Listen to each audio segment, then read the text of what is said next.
So you know I'm paid in full.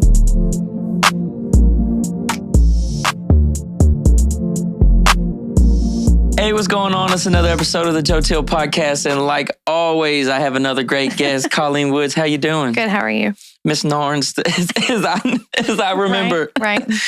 You were my English teacher I believe, 10th grade. That's a long time ago. Yes, it was. See, I graduated in 2013. It's 2024. Oh, God. Yeah, it was a long... I know, right? Yeah. My crazy brain. Tell me what all you're doing right now. Since at the beginning. So I own Sling Fit. Cool. A lot of people are like, what is that? It's bungee cord fitness. So we put you in a rock climbing harness, and then you're hooked up to a specific number of bungees for your weight. And then those bungees provide support and resistance. So you're getting a workout, but you're also supporting like knees, low back, hips. And then I teach yoga there as well. So I have a yoga room, and then I have the Sling Fit room. I also am a full-time mother. I also help run my husband's hot tub business. I do Reike on the side. And then I teach yoga outside of my yoga studio as well. Recently, I volunteered at Opportunities, Inc. I teach a class for the city every week. I teach 2 classes for the city now. One is chair yoga for seniors. And I do that chair yoga. That might be my speed. It's on Tuesdays. It's open to the community, always free. And then I teach one on Wednesday nights. The Wednesday night class I've had for 10 years. Wow. And the one at the South, at the Collins Center for seniors, the chair yoga has only been for about a year and a half. So I really enjoy all the things I do. Yeah, sounds like you do a lot of things. Yes. A lot to keep up with. Is it like a balance thing? Is it tough? Yeah, some days I go 90 to nothing, and then I barely do anything the next day because I've just spent all my energy credits. Yeah, I understand. Yeah, like old school Zelda. Oh, like yeah. I have no more hearts. It happens. I'm getting to a point where it's like, oh, damn, like you're doing too much. And then I'm trying to figure out like when I'm supposed to be home and when I'm supposed to be like chasing a dream. And then I have to go do the thing that actually makes me money. And it's like, yes, when you have a baby, and I have this baby now at 45, he's very much a Velcro baby. Like, I didn't even know that was a term, but I don't know if you're familiar with that. It's just they always want to be with you. He is my reminder to slow down and stop. Yeah. So I'm going like just doing things all over. I'm trying to do the laundry. I'm trying to do my dishes. I'm trying to answer Sling Fit clients. I'm trying to create client accounts. I'm trying to remember my husband's appointments and text him about those. And then Jack is hungry and I have to sit down and nurse him. And everything just has to stop. Yeah. I don't want my baby in my arms to be seeing me look at a phone. So, sometimes there's unanswered messages in my Sling Fit inbox, and I'm like, I'm sorry. Oh, dude, my inbox is a wild place. I always tell people the Messenger and Facebook are different. I can be scrolling mindlessly while absolutely 100% avoiding Messenger just with my brain. It's like you have 3 messages, and I'm like, tomorrow. I'll look at it tomorrow. Yeah. It's bad. I probably have it might be over 50.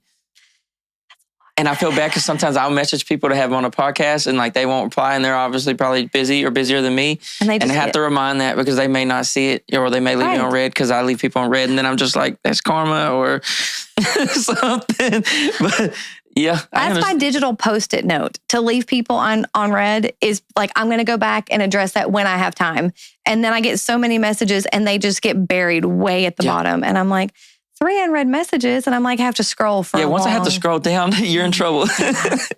Yeah. But, okay, so I said we'll start teaching, but my brain went another way. How did you come up with this sling deal? Like, what was the idea for that? This is kind of crazy. I was looking for a new yoga home, like somewhere to teach. And Sling Fit was looking for a yoga instructor. To my knowledge, the space used to be a dance studio. So it's like you walk into a lobby and then you have this room over here where all the bungees are. And then you have this other room for yoga. So I started teaching there and I noticed that the owner at the time needed some management help. She was a full-time teacher, but she was also in a self-contained classroom. You just can't run a business from your phone from a self-contained classroom. So self-contained classroom. What is like special ed? Like okay. I didn't know that. Special education, special needs kids that really need a lot of hands-on. Oh yeah, that's like that's a full-time deal. Right? It is like they're in the classroom all day long. So I asked her if she needed help. That's a lesson I've learned is to wait for the ask. Wait until you're asked for help. Right. Or you can offer like, do you need this? So she said that she needed some help. So I took on like a managerial role.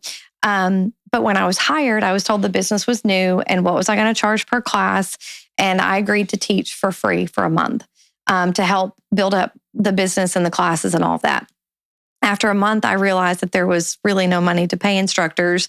And I was like, well, that's okay. Like yoga is really a discipline. It's something that is for me just as much as it is for my students. And I'm not doing yoga for money. I don't think anyone teaches yoga for money.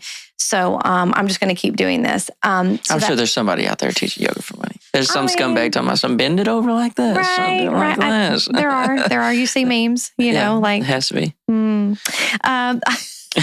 I don't teach that kind of class. Right.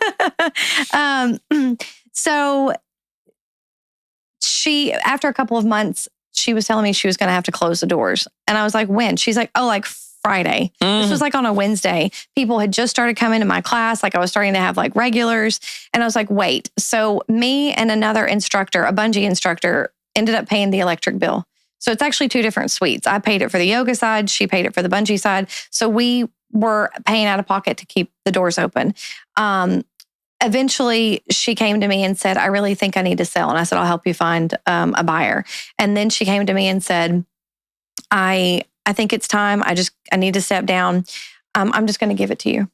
And I was like, oh, okay. Yeah. So I didn't buy the business. It just kind of landed in my lap. Wow. And it's it's something that takes up a lot of my time, but there isn't really any money coming in from it. So I feel like we're a nonprofit at this point. I feel like it's community service. Yeah. We have so many success stories from Sling Fit.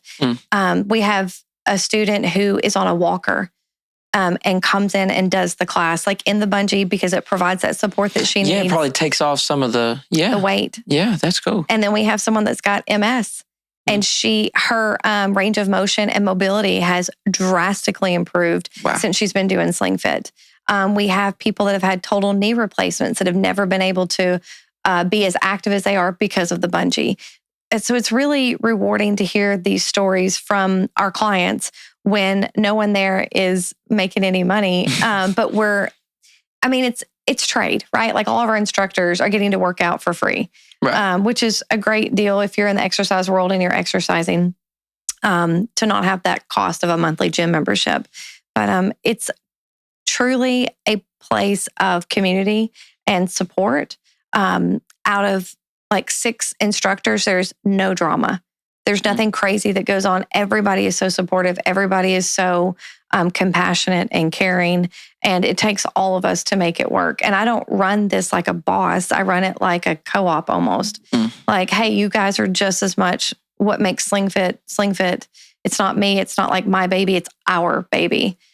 So we have like meetings where I ask them like, what do y'all think about this? What do you think about this? Like we have Thanksgiving coming up.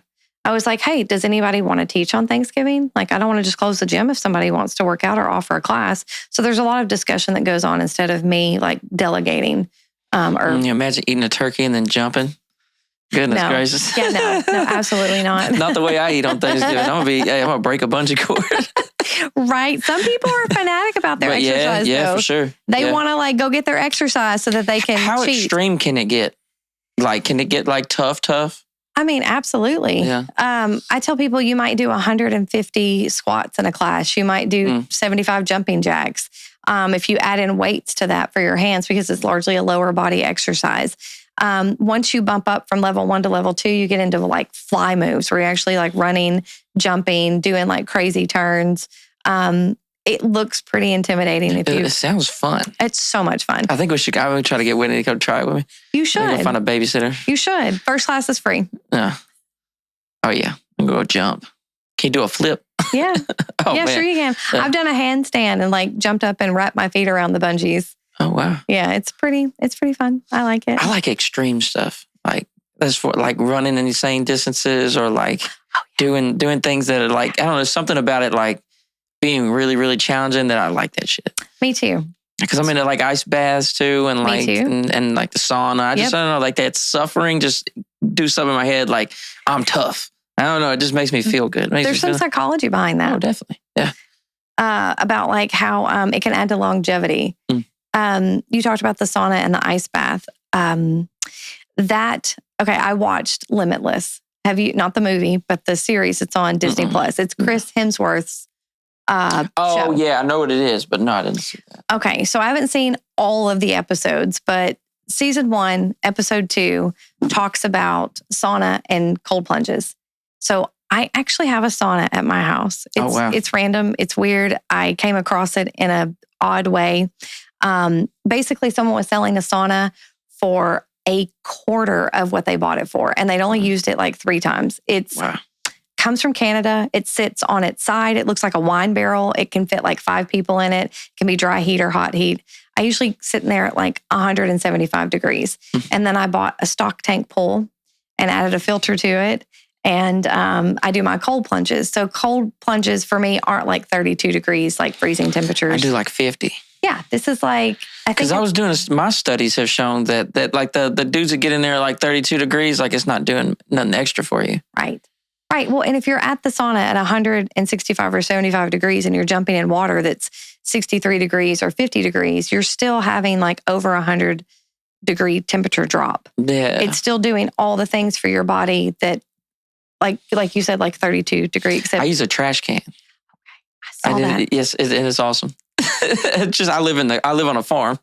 So do you pick up your ice or how do you? I have like 11 Tupperware deals. Yes. And a deep freeze. Yes. So every time I get out, I refill it. Okay. And then if some days if I'm lazy, I'll just go buy 2 giant bags of ice. But I don't buy the ice every day. No, that's not realistic. Right. And I took a break from it for just I've missed like 2 weeks now, and I feel it. So like I'm about to start again. So. But no, I did it for like 3 months, like every day almost. Yes. And I was like, whoa. Yeah. It's amazing. And I go to Legends. I do their sauna like at least 4 times a week. So I have sinus issues. Like living here, there's a lot of ragweed.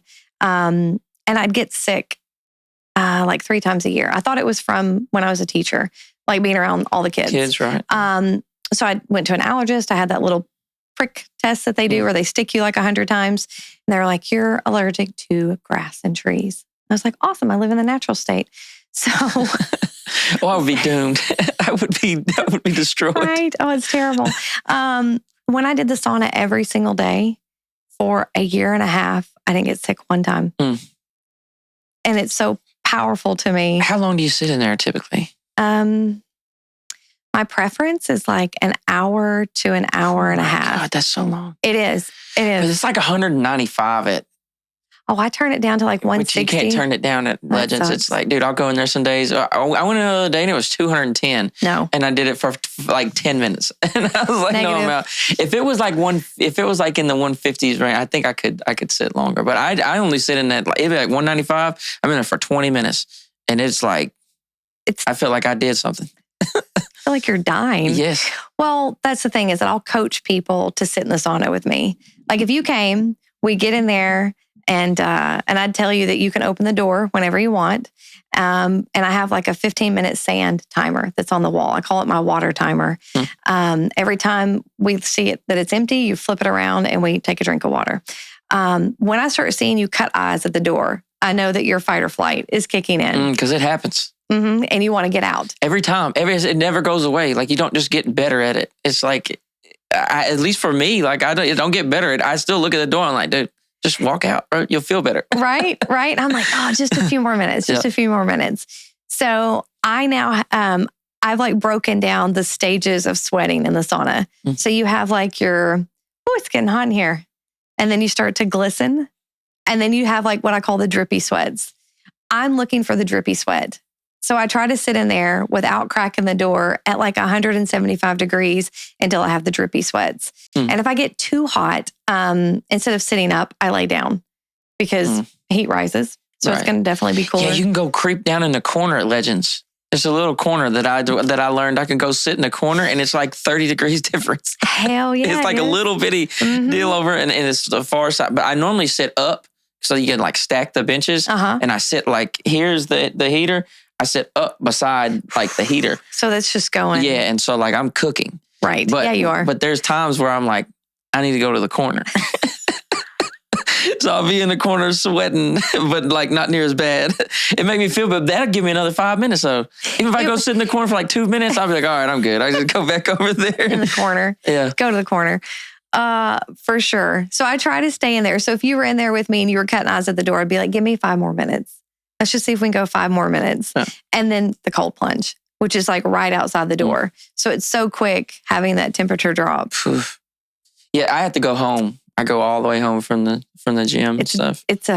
I do a cold shower at the gym though. Oh, so for like sure. I get out of the sauna and immediately stumble into this like Hank Hill. Oh, I'm hollering. Dude, and the water is so cold. Good God. Yeah, it is. Especially now. It wasn't recently, but like, I mean, like now the in the summer, temperatures but have now the dropped. temperature's dropping. Like the city water is cold now. Yeah, it is. I was talking to somebody in the sauna the other day. I'm so like, if I get to talking, that is one way to make the sauna like go away. But you know, they say like, listen to your body in the sauna. If I get to telling a story, I will not. So I was telling a story to this dude that I was talking to a firefighter. So the firefighters in town have like this big push to go to the gym. It's all, I mean, that's awesome. Okay. And so like, if you go to Legends, you'll see like 6 fire trucks sometimes. Like, and so like, they're all in there. It's like fucking 14 dudes. Excuse my language. Sorry. But, damn, what was I saying? Anyways, yeah, I was telling him a story. And like I was getting into the story and then I told her like in the middle of a sentence, I realized I had sat in there too long because I'd planned to do like 20 minutes.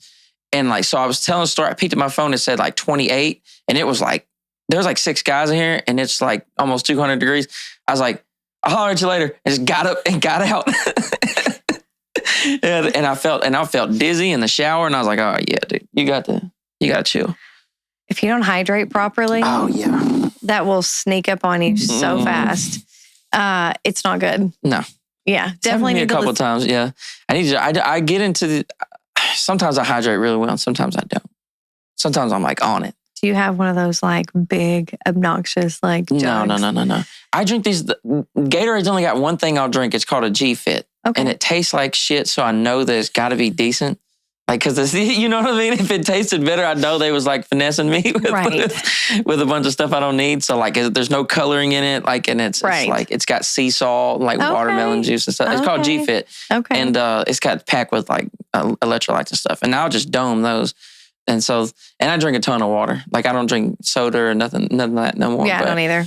But sometimes like, and I work outside, so I drink a lot of water too. But sometimes like when the weather changes, it'll trick me. Because like in the summer, I know I'll be out there. So I'll be like, dude, you have to drink water. But the winter gets me because I'm like, dude, I'm not, but. You're not like actively sweating. Yeah. You don't feel hot. So you're not thinking I need to hydrate. But you can definitely get dehydrated. Absolutely. It doesn't matter if it's hot or cold or nothing. Yeah. Absolutely. Then I'll get in the sauna, try to be a champion. Well, as a breastfeeding mom, it's super important to stay hydrated because it can affect your milk supply.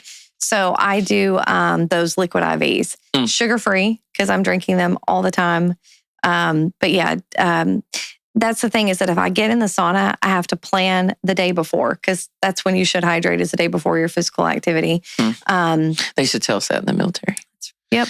They would tell us that I don't want to interrupt you, but I'm sorry. But we woke up one morning and we was going on this 12-mile ruck march. So like we were marching down the road and we had like the 80-pound pack and our weapon and stuff.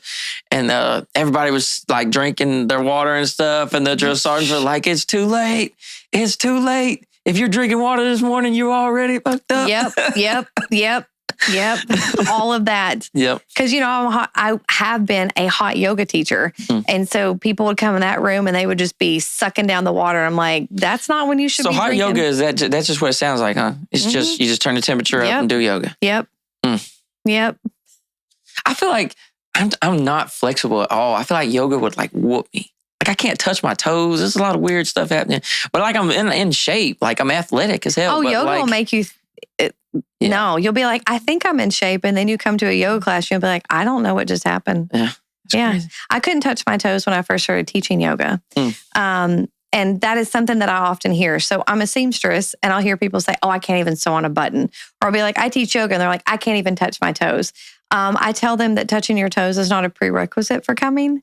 You just have to show up. Yeah. And it's something that you work on and you gain as you do it. But the thing that makes yoga so unique, not only the mindfulness aspect of it, how it's connecting like what you're thinking to being in tune with your body, like listening to your body, you're activating muscles that I don't think a lot of other exercises like tap into.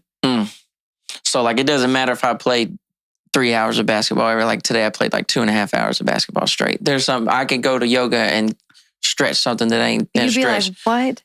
What is this? What is it? Yeah, you'd be like, I've never felt this before. Yeah. There's a cue I have when I'm putting students in chair pose.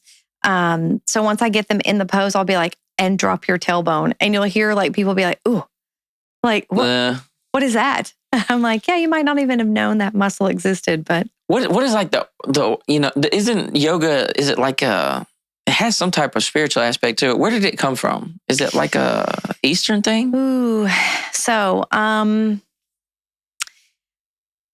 I think that yoga is often confused with like religious tie-ins. Like people think that because I teach yoga, I'm a practicing Buddhist. I do believe that without like Googling it, that yoga did originate like in India. And actually it was practiced by men, and women were not allowed to practice yoga when it first started, which is kind of odd. Men and women weren't, they weren't. Women were not allowed to practice yoga. It was like men only. So you've seen definitely a shift in the Western world where it's predominantly women doing and instructing yoga. So to my knowledge, it did originate in India, and it has been around for a very long time. And it was an all-male sport at first. Yeah, practice. It's a practice. Yeah. So like you talked about running, like long distances. What I will tell my students over and over again is that yoga is a journey. It's a journey that you're on however long you choose to be a student. It's really funny because I'll have people that will come to my class for a season. And then for whatever reason, maybe they go out of town, or they have an illness, or they have an injury or something that takes them out of their practice. They'll disappear for a while. And then I'll be in public somewhere and they see me and they're like, oh, I'm sorry, I haven't been to your class. And I'm like, hey, it's okay. I feel like in a sense, it's almost like running into your preacher when you haven't been to church. And they just start making all these kinds of excuses and apologies. And I'm like, it's my not dog like. gave my homework. Absolutely. And I'm like, it's fine. I'm like, what I tell them is yoga's there when you're ready. Like your mat's always going to be there whenever you're ready to come back to your practice. If you're more consistent though, there's benefits, I'm assuming. Oh my gosh, yes. So I've been practicing for 16 years. In January, it'll be 16 years. When COVID happened, I made the decision to close my gym space in March. I just, with everything I was hearing, I didn't feel like it was safe to keep like... That was 2021? 2020. 2020, yeah. Okay, yeah, so that was Yeah, I realized, so what I did is I switched to a digital platform. There was an app called Periscope at that time, which was really cool. Like the premise of it would be like you're looking through like a periscope into someone else's world. Like there was a guy that was a tour guide in Rome. And so if he was streaming, you could jump on his Periscope and see him giving a tour of like the Colosseum. Oh, that's cool. It was really neat. I started using that platform because it was free and that people could take the class for free. So basically I set up a tripod with my phone and I'm teaching to myself to an empty room. Yeah. That's when I realized that I had a 6-day-a-week yoga practice for 12 years. That's a really long time to consistently do yoga. That's a long time to do anything consistently. No shit. Yeah. So, I think I've ate and drank consistently for 12 years, and I'm not sure of anything else outside of that I could breathe, walk. Yeah. I mean, but just like on vacations, on everything. My yoga mat went with me. Yeah. I was on my mat practicing. And then one of my friends brought this term to my attention, which is discipline. And it is a discipline. It's like someone that has a daily Bible study. The yoga to me is very spiritual in the sense that it's my time to connect with myself and with God. And I have found so much peace through my yoga practice. I've had a therapist for 10 years consistently, and I love her. And she has told me over and over again that I can never not do yoga. She's like, it's the thing that grounds you.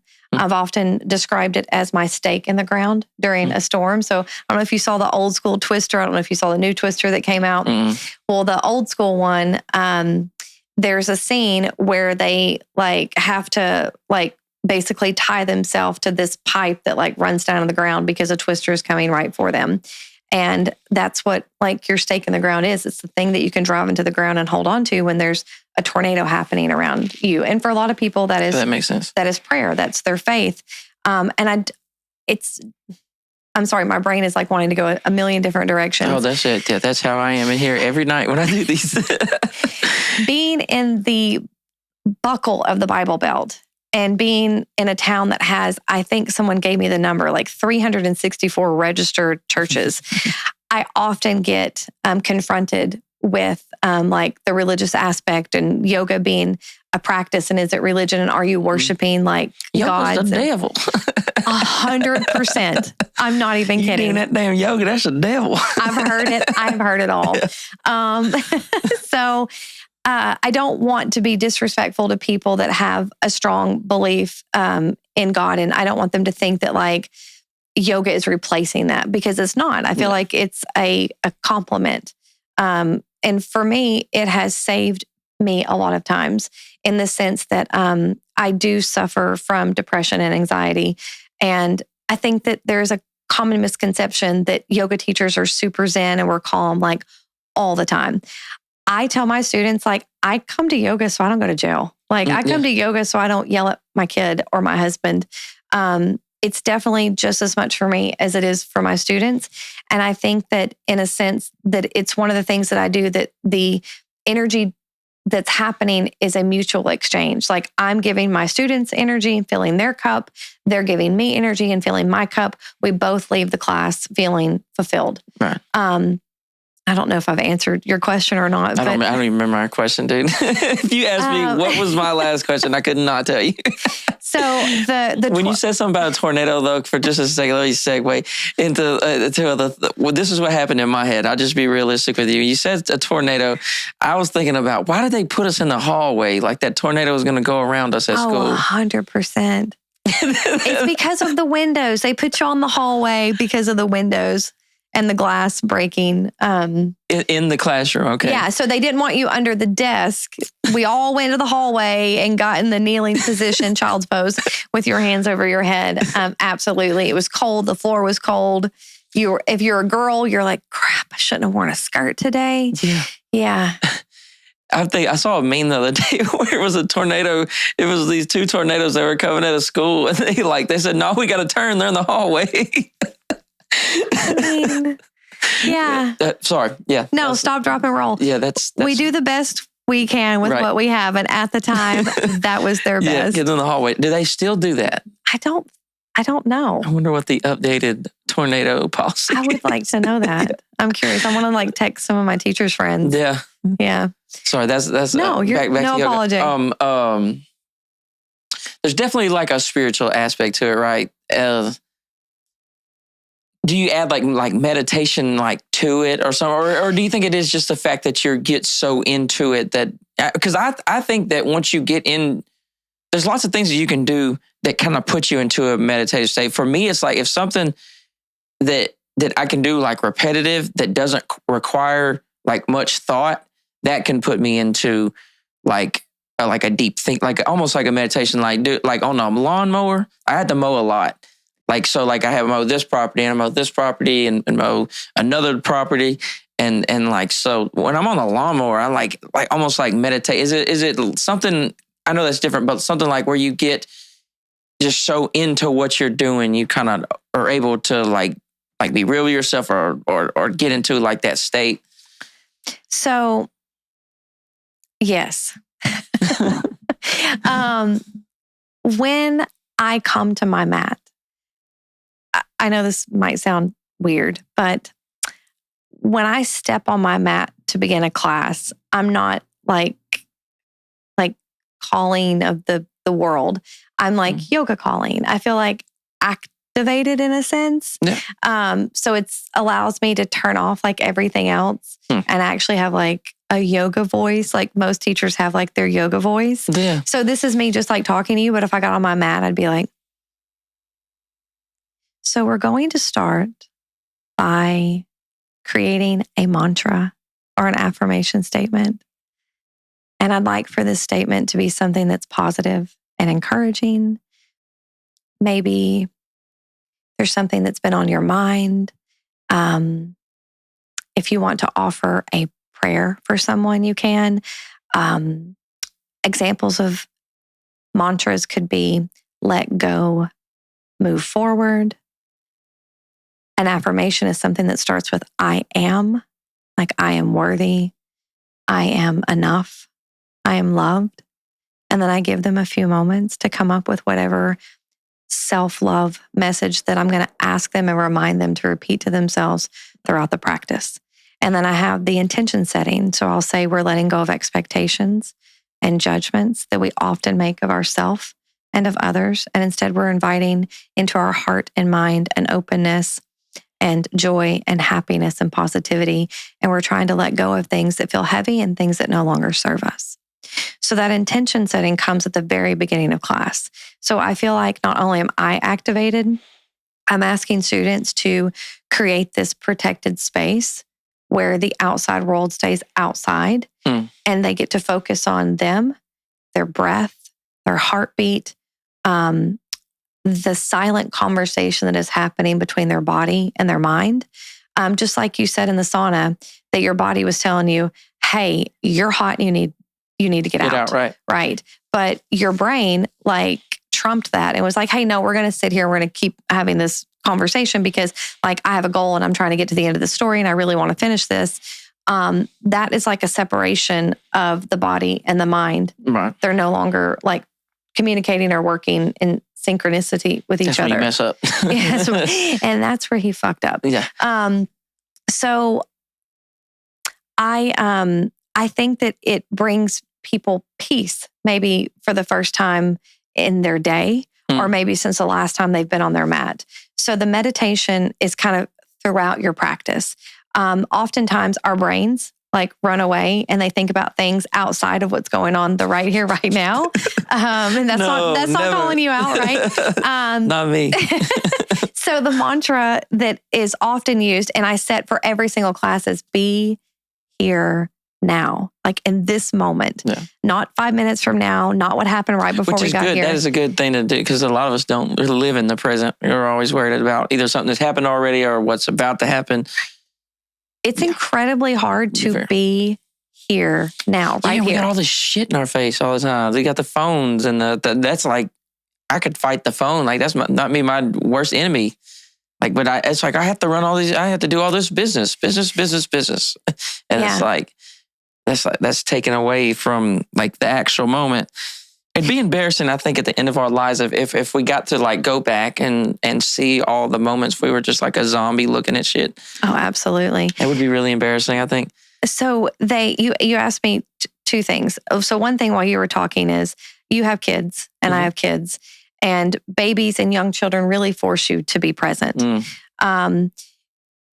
I think oftentimes I want to be so present in the moment that I'm not like recording something, or I don't want to watch my phone recording my kid doing something. I want to watch my kid doing something and maybe my phone catches it. My son got baptized and it was a really special like thing. I still haven't posted about it, and it happened at the end of September. And it's because I took all these pictures. Actually, I didn't. I handed my phone to someone else and I let them take all the pictures. But it takes time to sit down and like select which 10 pictures you want to share out of the 50, you know, and then like cropping them or making them look, you know, nice before you. This keeps happening. This happened the other night when I had a guy on here. Hey man, I live off state line. That does not faze me at all. Yeah, this is so dark over here. They'll never know we're here anyway. That's what I was telling the other guy. Sorry, more gunshots. Door's locked. We're good. Yeah. So yeah, I'm sorry. It's so distracting. I'm like you ping, ping, ping. So I didn't post the pictures because I haven't got around to it. I really try very hard to be in the moment. And I think that comes from all the years that I've done yoga. It's just like seeped in. If you tell yourself, anything you're telling yourself every day is definitely making it in there. That's why like I'm not in yoga, but like I have gotten a good habit of like hyping myself up. Like, dude, you're doing it. Like, and it helps. Because if you tell yourself, like, you can convince yourself things. You can convince yourself you're a piece of shit. You can convince yourself that you're a rock star. It's kind of like, what are you going to tell yourself? Yeah. This is okay. So 100%. I'm like, yes. The internal critic is what I call it. That voice in your head that tells you that you're a piece of crap, that you suck, that you can't do this, that you're a failure. If you do that, you're not going to succeed. That is the internal critic. You have to tell yourself that positive stuff because you can't rely on anyone outside of yourself to give that to you, even though it's nice to hear it from your parents or your friends or your loved one or your partner. Like you just can't rely on that. Like you do have to be your own hype person. Yeah, for sure. So a year and a half into my teaching, I went through a very traumatic event. And I remember sitting at the back of the yoga room, talking the class down for Savasana, which is like the meditation part that happens at the very end. Savasana. Savasana. Did I say it right? Yeah. Some people say Shavasana. I say Savasana. Okay. And so I guess I don't know, tomato. But I remember that I was basically you're guiding. It's a guided meditation. I teach a guided meditation. So if you were to lay down, I would like talk you through a scene, like walking on the beach or taking a walk through the forest while the leaves are changing colors or whatever. And then there's a moment where you're just silent and you kind of just let people be in that space. And I was standing in the back of the room, like crying, and nobody knew I was crying. And it was because I was telling my students the things that like I was really telling myself. Like, it's okay if your life is hard, or it's okay if you're struggling. Like everything's going to work out for the greater good, or, for your best, your best self. And then like, you wipe away your tears, and then like everybody comes out of the Savasana. It's like they wake up and everyone's like, great class, or I love it so much, or thanks so much. This helps so much. And you're like, you're welcome. You're welcome. It's like, but nobody knew that I was standing back there crying. And it was that moment where I realized that the words that I was saying at the beginning of the class, the ones that I was sharing with you, they're not just words. Like I actually was starting to like embody those things. And there is something powerful about you telling yourself something for sure every day. Yeah, definitely. I 100% agree. What was I thinking? I had a wild thought out of this. I gotta grab it back in. No, it's gone. It's gone forever. It'll come back. So that definitely, talk to yourself good. So what is the Reike deal? What is that? I'm so glad you asked. So I taught yoga for a long time, and I would hear other yoga. I kind of felt like an imposter syndrome. Right. Like I had this cheap little yoga mat, and I wouldn't buy myself like the expensive, nice yoga mat because I didn't feel like I had been a teacher long enough. I hadn't earned it. Anyway. So what I'm saying is like, I just felt like I didn't know all these things. And like, I heard other teachers talking about like chakras, and I'd be like, but I had nothing to contribute to the conversation because I didn't really know a lot about that aspect of yoga. So Reiki is a term that means spiritual healing, like energy. Like you can break the word down, Rei and Ki.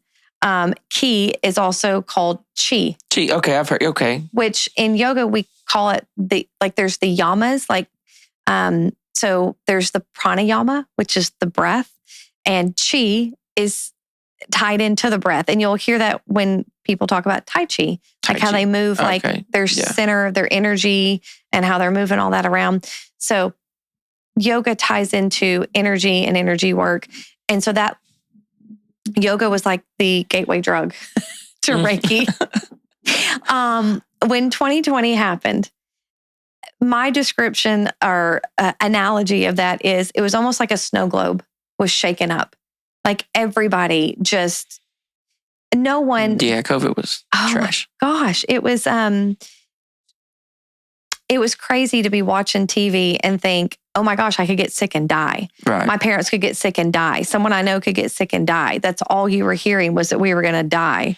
And everybody was so scared and everything was shutting down. And then things just got like, I will never forget seeing news clips of France in their homes. And they were like, this is coming to the United States. And we're like, yeah, okay. I mean, is it like, that's over there? And then all of a sudden, like, you started hearing stuff and businesses started closing down and toilet paper started disappearing. And them damn toilet paper bandits. People were every time something goes left, that toilet paper is gone. I mean, I'm like, should we ration the toilet paper? Like, I'm scared.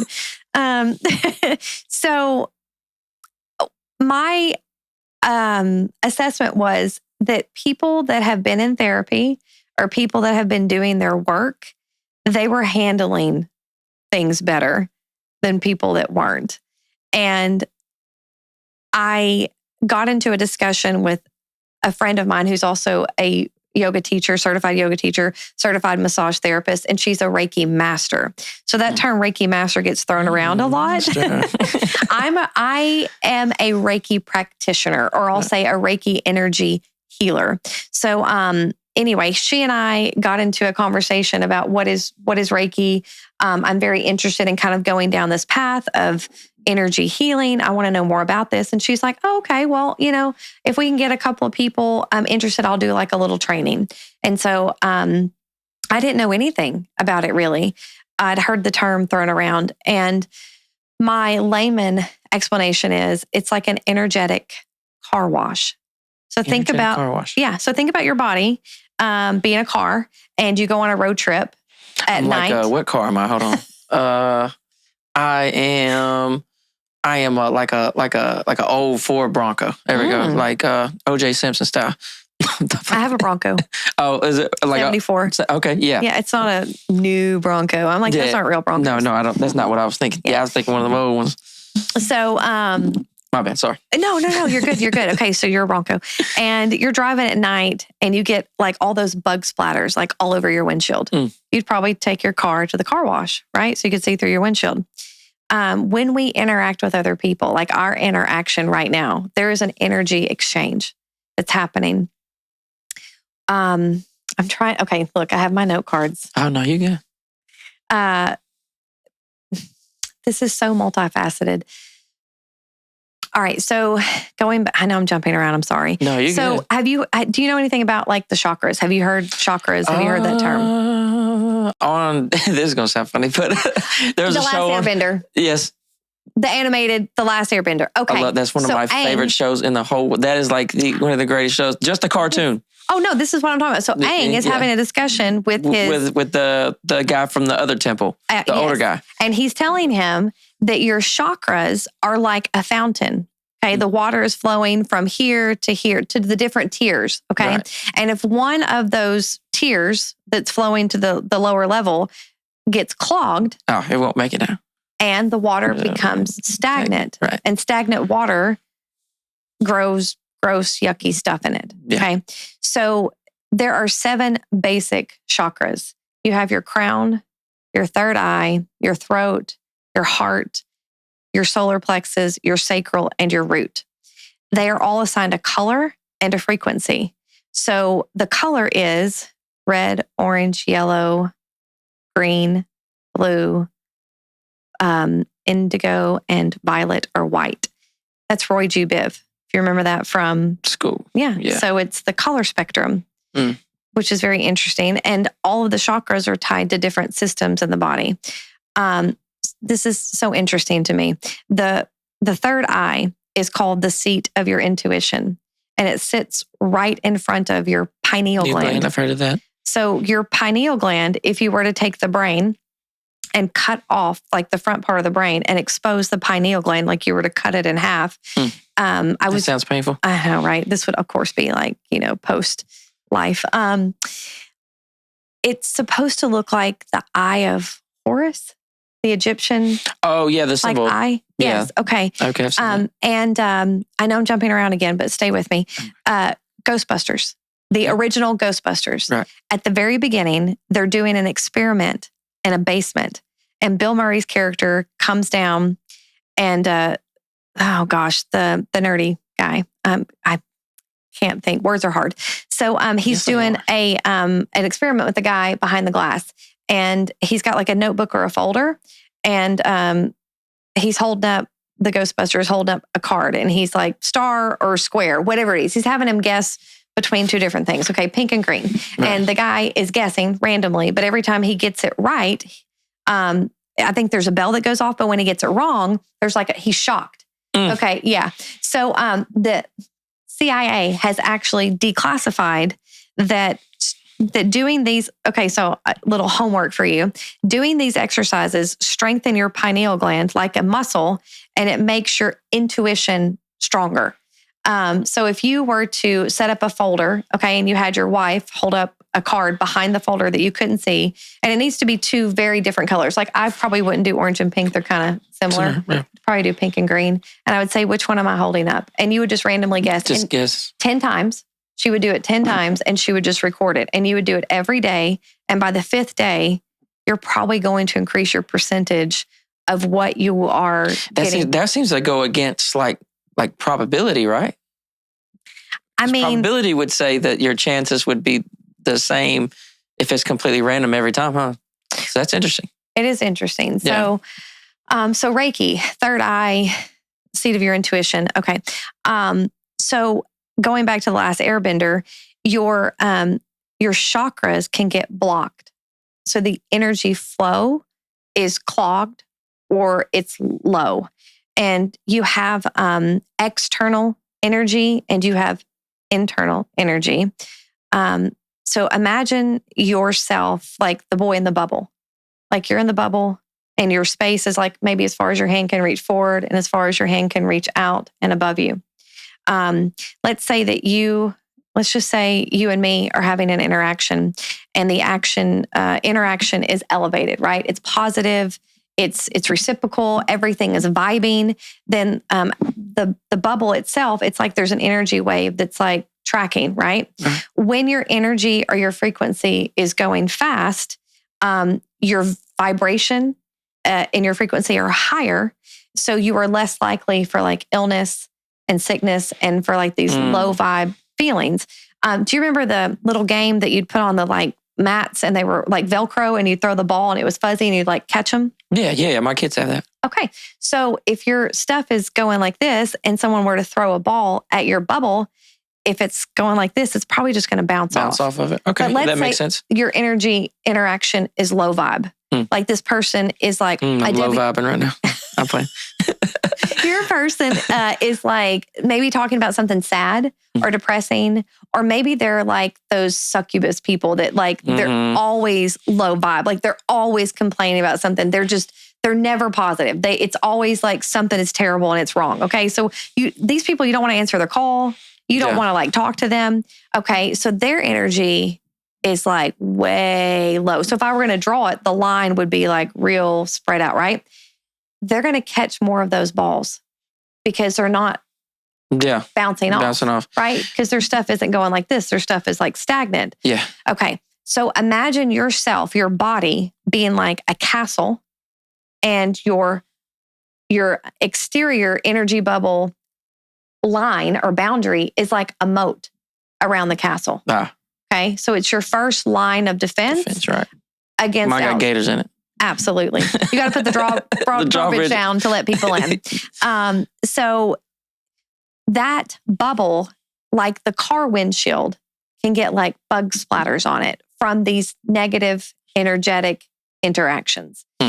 And your bubble, if it gets too many bugs or whatever on it, then you can get rips, tears, or holes in that force field. Your first line of defense against. And you start letting stuff in.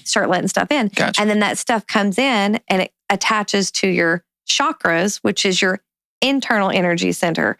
And then you might start having like if your solar plexus, let's say your solar plexus is blocked, that's located at like the apex. Is that what it is? Where your rib cage, your rib cage breaks away. It's like right here.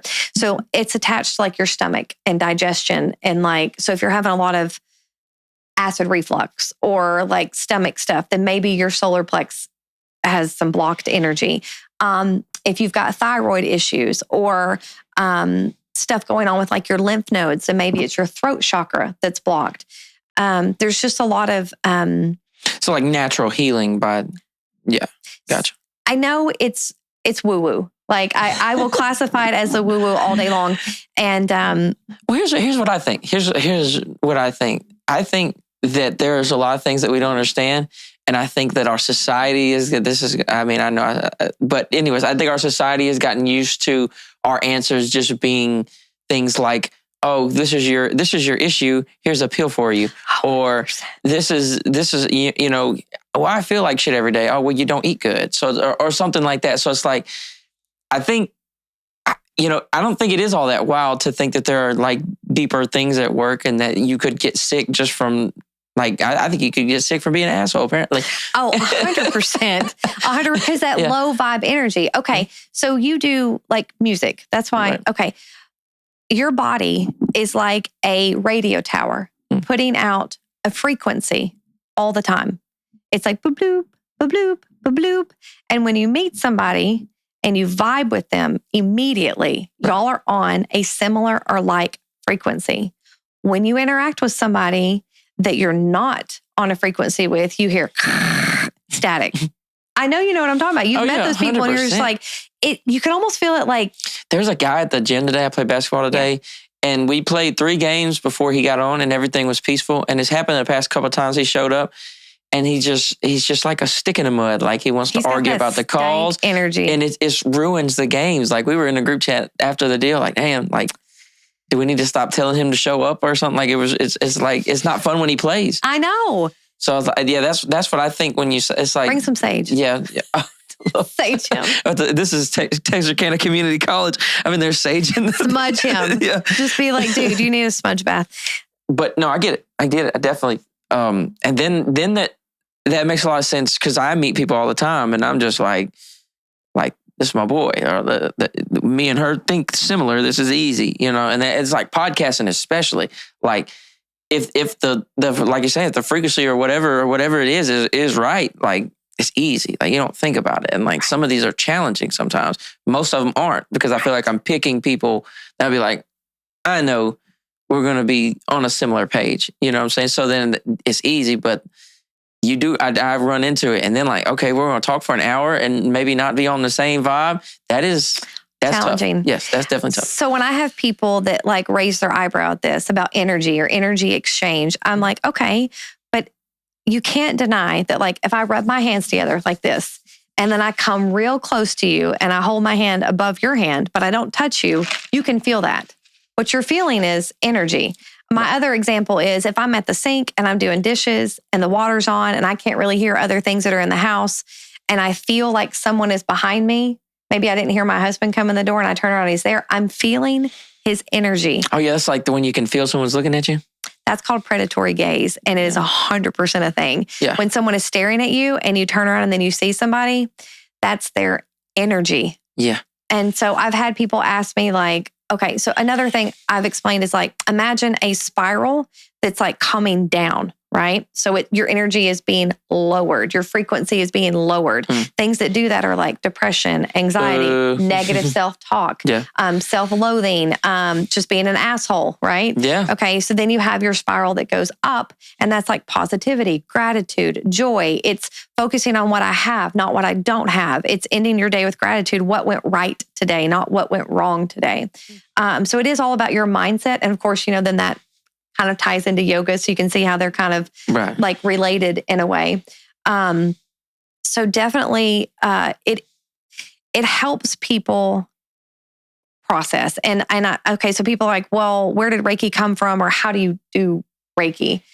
You would come and lay on a massage table. I would put crystals on your chakras. And I'm not laughing. You No, laugh. it's okay. I'm laughing because I know that people that haven't heard this are gonna be like, okay. Okay, explain it, and then I'll. No. Okay, so like basically, Right. I can take. Oh God, this sounds crazy. I can take my hand and I can move it like a scan down your chakras, and it's like a pre-test. I'm just kind of trying to see where you are, like meet you where you are in that moment, and then I'll kind of do it again because I take like a second pass, and if I hold my hand over your third eye and it feels warm tells me that there's energy moving in that chakra. But let's say I move it down to your throat and I don't feel warm. I don't really feel anything. And I'm like, okay, let me try again. Okay, no, I'm not really feeling anything. That tells me that the energy's stuck. So there's a blockage there. So I would need to I have these tools and I brought them with me, but one is a body tuner and the other one is a tuning fork, and they're tuned to a specific frequency.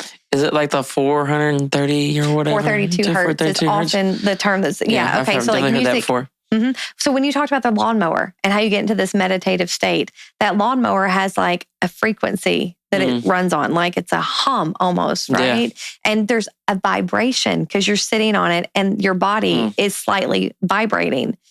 And so it's taking you to like this space, right? So the tuning fork is 174 hertz. So when I hold that tuning fork, when I strike it and hold it up to your ear, you have, if I'm not wrong, there's 5 different brain waves, and I can only recall 4, but it's alpha, beta, gamma, and then there's a theta brainwave. And the theta brainwave is called the God consciousness. It's whenever you have like monks that are doing silent meditation. You know, they're taking the vow of silence and they're not talking. They're spending all that time trying to. That would break me. The vow of silence sounds like unattainable. You can do it. No. You said you can do hard things. You like to challenge yourself. Yeah, I'm not going to stop talking. So they are trying to get to that theta brainwave space. I feel like the tuning fork is like a hot wire. I feel like it just gets you right there. Yeah, it can get you. It tunes you right into that space. So it makes a noise that's that frequency. Mm-hmm. I can see how that. Yeah. Do you want me to tune you? Dude, I don't care. Let's do it. Okay. I brought it. So no, I'm definitely down. Let me see if I can just not move that. Hold on. Is that better? Yeah. Okay. Well, you heard it here first, boys. Got to get tuned up.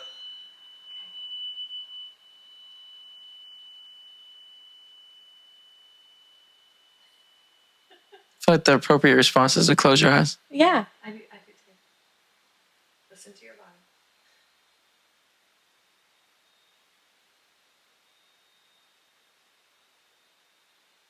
And do your other side.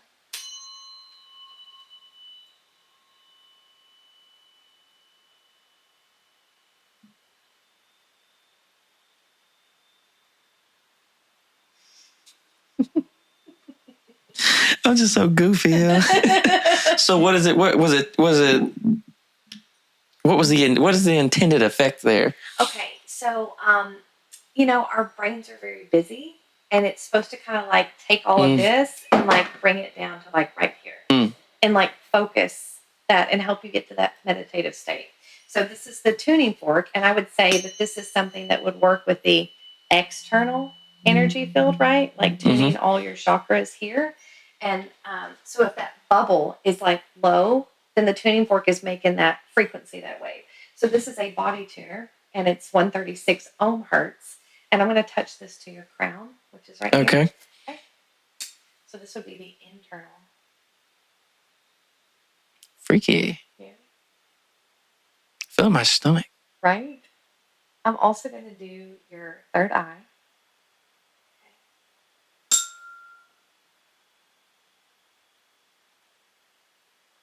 And then my favorite is the heart chakra.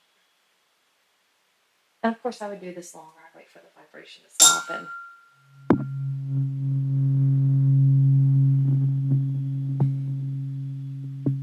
it's definitely interesting.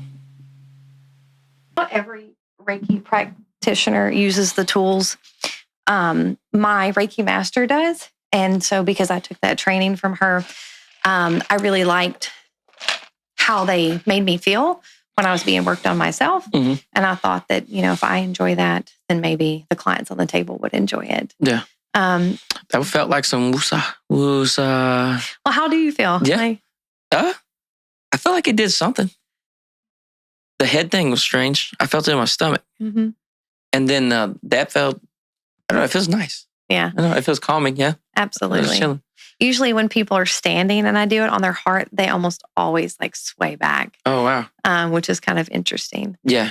So you have energy centers in your palm, and the connection that I made when I was doing my training was, and you're a dad, so I'm not going to say just moms, but I have to tap into my own experience. So when I'm a mom and my daughter was hurt, I would rub on her back.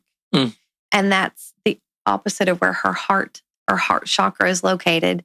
And so as a mother, you're transferring your love and your energy to your child that's hurt. And I'm sure that you have experienced that. Yeah, anytime they cut, because both of my kids come and they, like when they fall or something, they do the little shoulder crash and then you rub their back. Yeah. And maybe that's like a natural thing that like our natural response as a parent is like, we're making it. And they do seem to respond to it like, because I always think like you're faking. That's why you're over here. But maybe there is something to that. Maybe you are like really fixing them.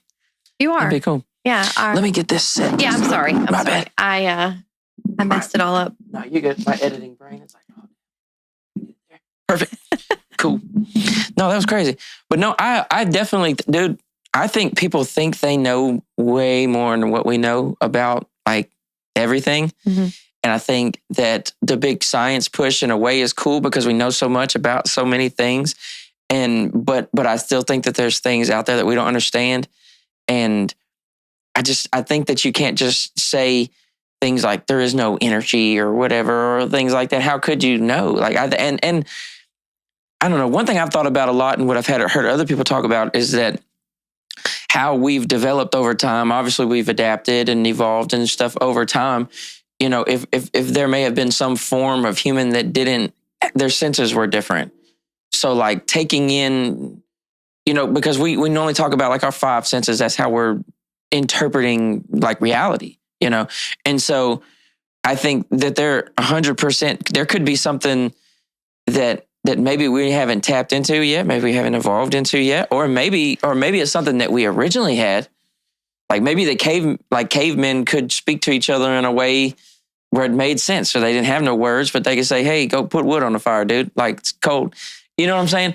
But and maybe we may have like evolved out of it, like adapted away from it, possibly from maybe communication. Yeah. Like you're saying, cell phones, things of that nature. I don't know. You can't throw all this stuff out. And especially like when there's effects on people's life, like people have positive experiences with it. So just because it doesn't line up with like how your experiments have led you to think about the universe, that doesn't mean it can't be like 100% real. Like I don't know. I agree. Yeah. Yeah. Yeah. I don't know. It's a complicated world, and all we can use is like the senses we're used to. But I feel like there could be more for sure. I've heard the term ascension, like in the woo-woo community. Yeah. So my own experience is that when I took this Reiki training, I kind of, in the same sense I approach my yoga, become a student. Like I don't feel like, even as a yoga instructor, someone that's been teaching for 16 years, I don't feel like I'm sorry, that's put my baby to bed alarm. I don't feel like I'm like master of anything. I feel like you always have to be learning. You always have to be willing to be a student. Yeah. So the word ascension is used for when you have like these breakthroughs, either in self-growth or like your personal, professional life. In 2017 or 18, I was having a conversation with a girl that was like way more woo-woo than I was. Like she would say some stuff and I'd be like, okay, girl. But I'm not 100% sure about that. And I was talking to her after a yoga class. I was like, oh my gosh, I'm having all these issues with this person, this person, this person. She's like, oh, they're not on your cloud. I was like, what do you mean? And she's like, well, like you're on a cloud and you're bettering yourself. So you're ascending. And she was like, and you're like leveling up. So like, here's level and here's my cloud. And I just passed through like that level line and they're not on that level. So they're falling off your cloud. So basically they're not meant to come on this journey with you. Like you've outgrown them. That makes sense. And I think that happens a lot in people's interpersonal relationships, families. I've done a lot of work on myself. I know that term breaking generational trauma is like a big buzzword or whatever, but that's basically not continuing to subscribe to behavior that your family is like perpetuating because it's how your dad did it and how your grandfather did it. And this is how we do it. It's like when you become a parent, you don't want your kids to have to suffer through whatever. Yeah, the stuff that we didn't like. Yeah. Yeah. It's incredibly easy to turn into your parents. You have to like, I don't know. It seems like you have to like make a concerted effort to like, okay, I got to be different. I got to be different. I got to be different. I like when my grandpa was like very mean, like, but like not to us though, like to like me and my brother, his grandchildren, he was like, yeah, but like apparently to everybody else. And then my dad was like just a whirlwind of anger, like, and that, and so, but there's lots of good qualities about that, you know what I'm saying? So like like with my kids being young and I don't know, I think about parenting like all the time, like, which I think is a good thing. Yeah. So it's like, I say, I want to take the good, he's a hardworking dude, things were always took care of, but it's like, I cannot just explode. Like, and that just is the natural thing. Like in high school, I would just do what I saw.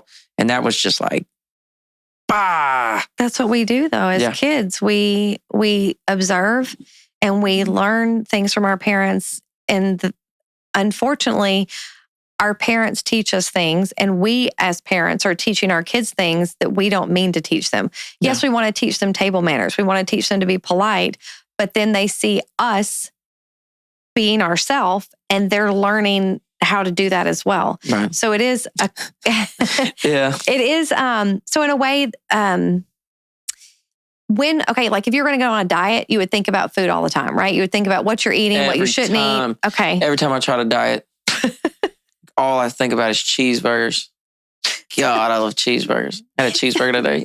It's so good. So I would say that in the same sense, as a parent, you have to have that top of mind all the time. It's almost like a diet in a way. And as you know, or as you've probably learned, that if you want to be fit or you want to be healthy, it's not like a diet that you're doing for 8 weeks or 12 weeks. That's the whole lifestyle. It's a lifestyle. Yeah. Like you have to adopt that things are going to be different now. So I can even tie this back to yoga. And Lord, I hope I'm getting this term right. The Samaskara. So I want you to imagine like a stone, a flat stone, and then another stone on top of that. And the stone on top is like grinding in a circle. Okay. And after like they did the medicine. It's gonna create a pathway. Right. In the stone. So that is your Samaskara or your pattern. And in order to break the pattern and to get out of it, you have to do something different. And like people that smoke, it's like they get in their car in the morning and the first thing they're doing after they buckle their seatbelt and start their car is like lighting a cigarette. It's like that reciprocal action that's happening. Or when you leave your house and you always turn left to go to wherever, okay, you're creating. How weird am I that I take different paths sometimes? Should. Just feel like I'm so crazy sometimes. No, it's good. That's so good. I'm serious. Like, because I've thought about that the other day because I went like a completely new way somewhere for like no reason. And I'm like, bro, why are you doing this? But I was like, it's awesome. Yeah, part of me is like, well, we could go there. Good. Is in the town like this, you can get anywhere from anywhere. Oh yeah. I'm bad about just getting like I don't be lost obviously, but like I don't know. I am like, you should. When I'm driving, I am weird. Like I never know what I'm going to get into. That might be the lack of schedule too. Also, that's okay too. Sometimes I might just go do something completely. There's like, oh well, I'm driving this way, so now I need to go do this. I feel like I'm bad about that. How about that's your intuition? Yeah, maybe so. I also call it my spidey sense. Yeah. Yeah, like I think we have something of that. Well, obviously, like fear and stuff, because like even anxiety is it's not a bad thing in a sense. It's our response normally. It's just when it starts to overwhelm us and starts hitting for like no reason. That's when anxiety is bad. And I had like a bad period of it. And then I got like really, really healthy and stopped drinking, and it like went away. And dude, that's one of the main reasons I don't want to do things that take me back, because I don't want to live like that. Right. So, but no, definitely our bodies will tell us because just like regular anxiety is normal. We all have that, you know? And so like, there's something inside of us that's like, whoa, like survival mode, like bam, just instantly. Like, it even happens in just like even social moments. Like, I don't want to sit at the lunch table by myself, like in school, like bam, bam, you just have all this anxiety, but it's like your body, I don't know. It's like, it's telling us something. I think we have like some sort of spidey sense. We do. I think so. Our wisdom, our deepest wisdom lives in our gut. Like sometimes you'll just get this not right feeling, but you don't know why. And I think like the world and the noise of the world has us questioning that and has us doubting that. But I think that's when we need to get quiet and listen. And I think that, again, I feel like yoga provides that space for me to do that, because I do teach, because I have so many classes a week. On days I don't want to go, I have to go because I'm the teacher. Right. Yeah, I feel that. But I like never left a class and been like, oh, I hated that, or I wish I hadn't have done that. Sometimes I don't want to come to these because I'll be so tired. Right. And this is that. But like I said, like after we talk for an hour, we'll be like, I'm glad I went up here and did this. Exactly. I don't know a single person that goes to the gym and works out and says, well, that sucked. I don't want to do that again. Or I feel worse now that I've worked out. You always feel better. You always feel better. Yeah. So if you're allowing yourself that quiet time, that time to connect with your body and I don't know a better way to describe it other than like the silent conversation that's happening. Right. Your body. Somebody told me the other day that they don't have like an internal dialogue. I was like, dude, that's not right, or I'm really weird. No, because me and Joe talk all the time. Me and Joe, I feel that. I am talking to myself it pretty much all the time. And now one thing I like about podcasts is that because I have these in all the time, like because I work by myself. I'm by myself a lot, and it's like I might listen to like 6 to 8 hours of podcasts a day. Right. And they're kind of like talking for me, and I'm thinking like, okay, I'm listening to it and I'm learning and stuff. But like, if I don't, I'm just talking to myself all day long. Like, but I mean, it's not like bad stuff. It's normally like, I got to get this done. I got to get this done. Or like, do you ever have the moments like, I call them office moments, where they look at the camera? Have you seen The Office? Yeah. I do this all the time. Like in regular life, somebody would do something, there's not even a camera, I'll be like, but like me and my brain are roasting people like 75% of the time, like people in public and just weird stuff I'm seeing. Like, I don't know, but not having that's weird. That's gotta be strange. I agree.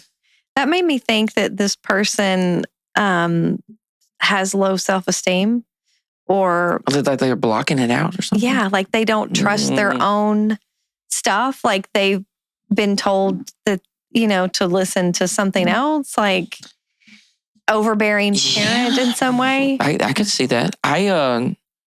It is hard to be like, especially as addicted to like the stuff we are, like even adding TV to it, or like even for me, podcast is like this big positive thing I talk about all the time. Well, I'm always learning, but like, it's hard for me to just sit still and do nothing. And that's probably one of the good things about yoga is like you are just kind of being still. And well, it does force you to pause. It's like the Velcro baby. It's like sit and be still, which is very hard for people who have like the busy brain. It's actually, there's a term for it. It's called monkey brain. And it's like there's a constant chatter up there all the time. It's we got a lot going on here. Yeah. So it is challenging to quiet your monkey mind and to listen to yourself. And it's not going to happen. It's not like fast food, right? Yeah. I feel like people expect dine-in quality with fast food, and it doesn't work like that. It's like they go to the gym twice and they're like, oh, have I lost weight yet? Do I look different? Yeah. Like, that's going to take some months. Absolutely. Yeah. I don't know, man. That fast food be whooping me. It's like if I could just like, I would eat better. I think I would eat better if I could just get on some type of plan. Oh yeah. And because my life is like and I found a way to like put it towards things that work for me. And so like I'm figuring out how to be crazy and like successful at the same time. And that's cool. But like it also like in other areas, like, cause I'm like hyper focused on like podcasting, like and doing this. And like this, I could be like so good at like 3 things and terrible at like 70 of them. And so like I just try to make my life center around these couple things that I'm good at. I don't think there's anything wrong with that. Yeah. But like with food, it's like I find myself like, cause like my car, if you looked at my car right now, it's wild. Like it needs to be clean. It's just like I have all this from this day and all this from this day, extra clothes because I might be over here. It's just like this. Sometimes like the randomness of it all is a little overwhelming. But I feel that. I feel that. Yeah. So with food, but yeah, my fault. My point is that I end up at fast food because of like a lack of a plan, I think. Right. I was going to say poor planning. Like you're not. Definitely. Well, that is the thing. So I watched Super Size Me. Super Size. Is that a documentary? Oh my gosh. Okay. I haven't seen this. You're a baby. So back in, I want to say it was like 2008, maybe 2006. I can't remember. But this guy decided to do this documentary about McDonald's. And he went through the McDonald's drive-thru. I think it was for every single meal.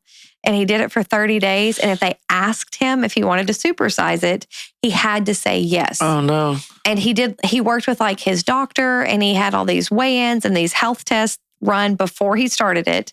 And then 30 days later, he had a repeat on the test. And of course, like in between him, like going through the McDonald's drive-thru, it showed like how their chicken nuggets are made and how their hamburgers are made. Yeah. And you were just like, ugh. So I have not had fast food since I watched that documentary. I can't do it. So I subscribed to, I did Blue Apron for 6.5 years. And then I switched to HelloFresh. And that is it's just like meal delivery? Yes.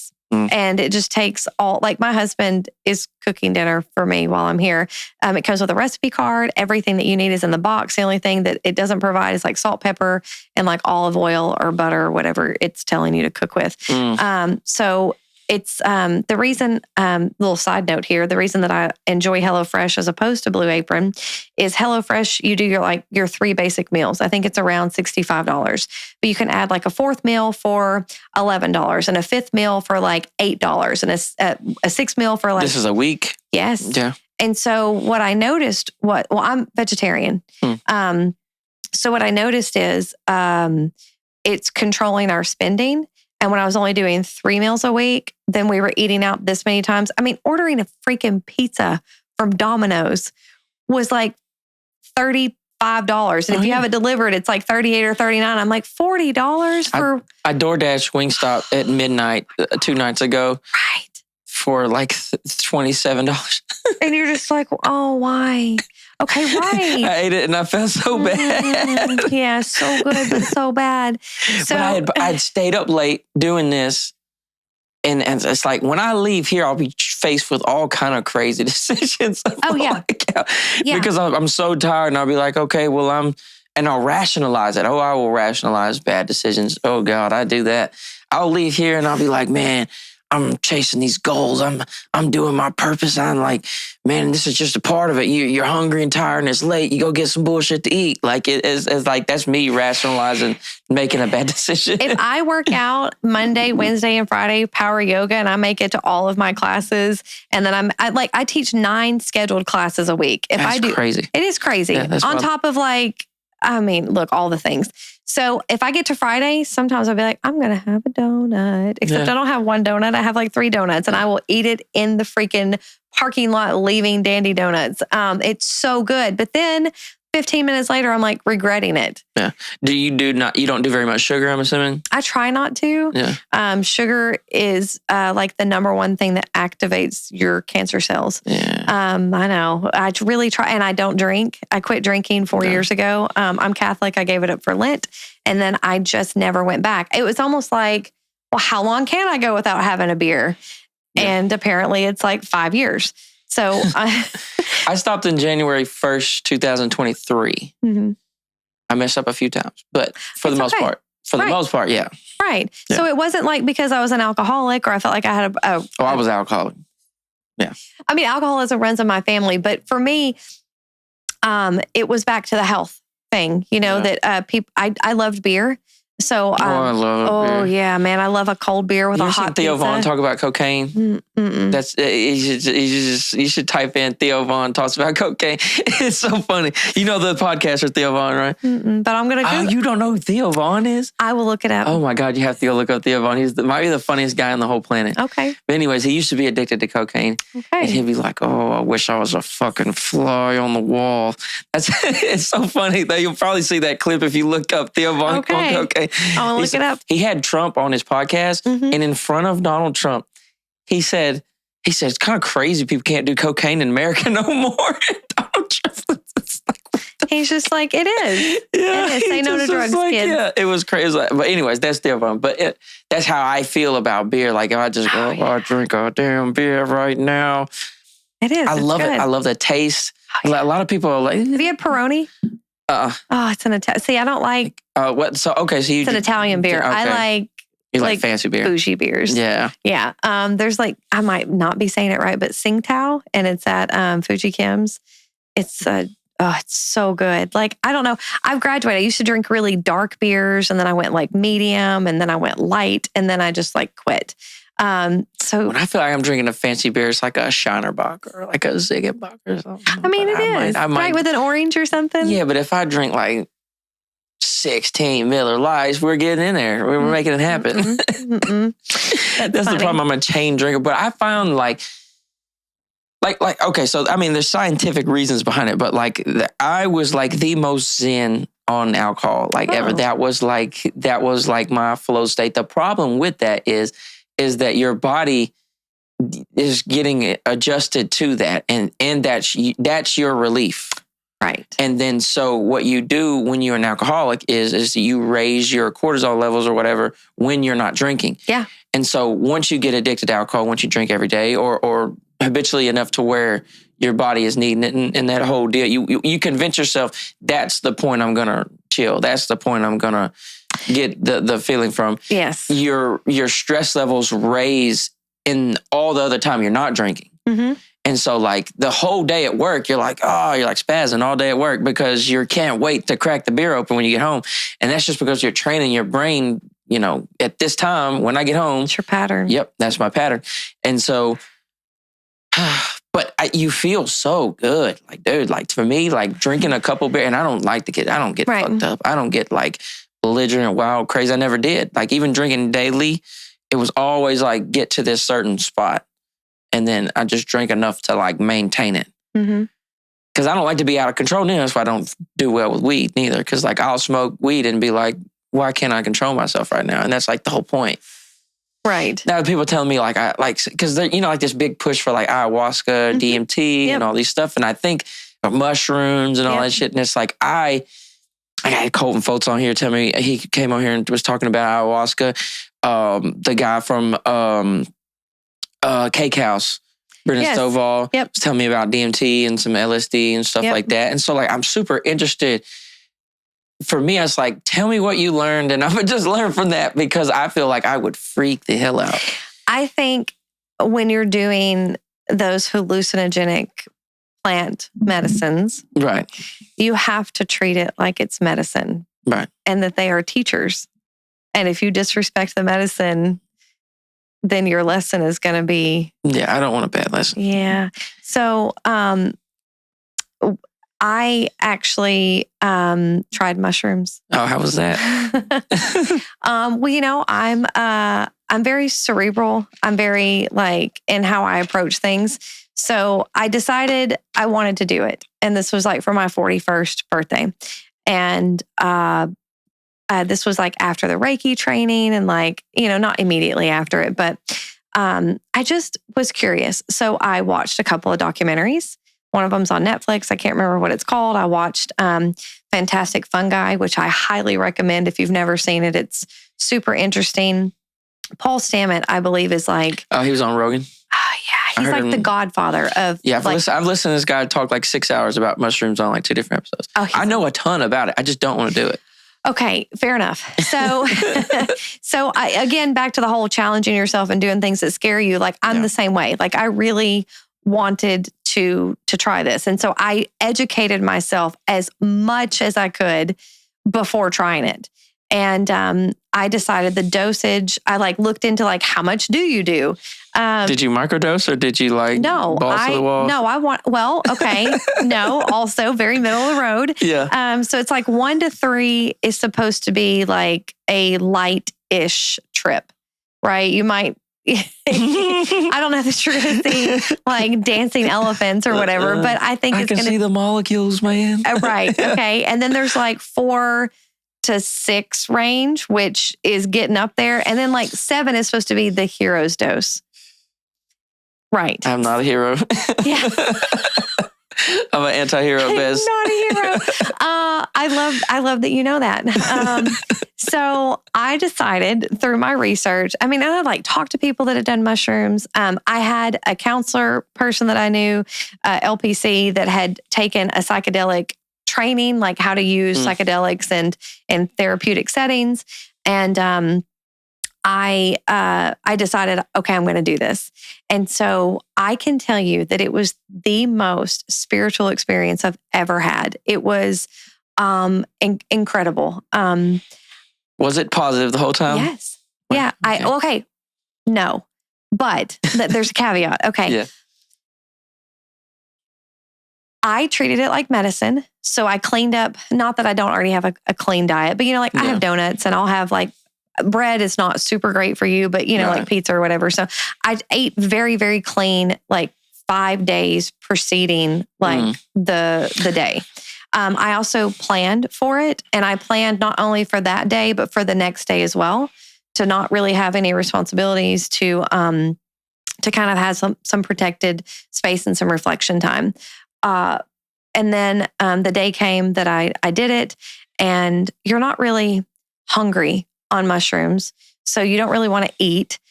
It's definitely, I learned, a daytime medicine, so you definitely want to do it during the day. And you get a little loopy at night. Everything gets a little wild at nighttime. Yeah. I don't really want to face my demons at night. No. I'd much rather do it in the daylight when the sun's out. At least you can just like go lay in the yard and just be like the sun. So I think that a lot of people have like this preconceived notion of like what psychedelics are. And to the best way I know how to explain it is, I have like trees in my backyard. So I was looking at the leaves, and yes, they look green, but maybe there's like this faint like halo around the leaf that might look orange or pink or whatever. So I had mostly a positive experience. There was a moment where I felt like I was facing my fear, my demon. It's called like your shadow work. It's the parts about you that are not super great. Like I know that I have a tendency to be controlling. That need to control comes from having situations happen to me that were completely out of my control, that were chaotic, that ended up, resulting in terrible things happening to me or people that I loved. And so now there's this desire to like prevent that. And how do we prevent that? Well, we try to control as many factors as we can. So on my journey, I started to feel like a bad mom. And that's like a thing that I question about myself. Like, am I being a good mom? Am I making like the best choices for my daughter? I worked a lot, am I not present enough for her? So when my internal critic started to speak to me, I started to feel really kind of bad. And then I was like, whoa. And I did what you said earlier. I started to be like, hey, you're not a bad mom because you do this and you do this and you do this. And I literally had to like talk myself back up. So I think that like the reason that people have like bad trips is because they're not in a good mental headspace going into it, or they haven't done their work and they don't have those tools available to them to be able to pull themselves back up. They don't have that positive self-talk as a skill. They're very susceptible to that internal critic. So after that one little moment, I was fine. And it really was like an amazing experience. I know this is going to sound whatever, but I felt like I had like, those outlet covers like in gyms where it's like smooth over it, but like you can lift it up and there's like a plug in. Mm-hmm. I felt like it lifted up and there was like a cable that came down and plugged in. And then all of a sudden I was like plugged into like God and the universe. And in the woo-woo world, you'll hear the term your high council. Your high council, the best way I can explain that would be like your King Arthur had his round table. Right. It's like your round table, but it's made up of like your angels and maybe like your ancestors that have passed away before you and angels that, could be like they say guardian angels are supposed to be with you your whole life, but you might have an angel that comes in with you for like a season of your life. So your round table is like your high council. Legit, this is what I heard. Hey, you remember that time that you went through that really awful thing? And I was like, yeah.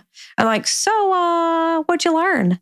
And I was like, nothing. And they're like, so did you have to repeat that lesson? And I was like, mm-hmm.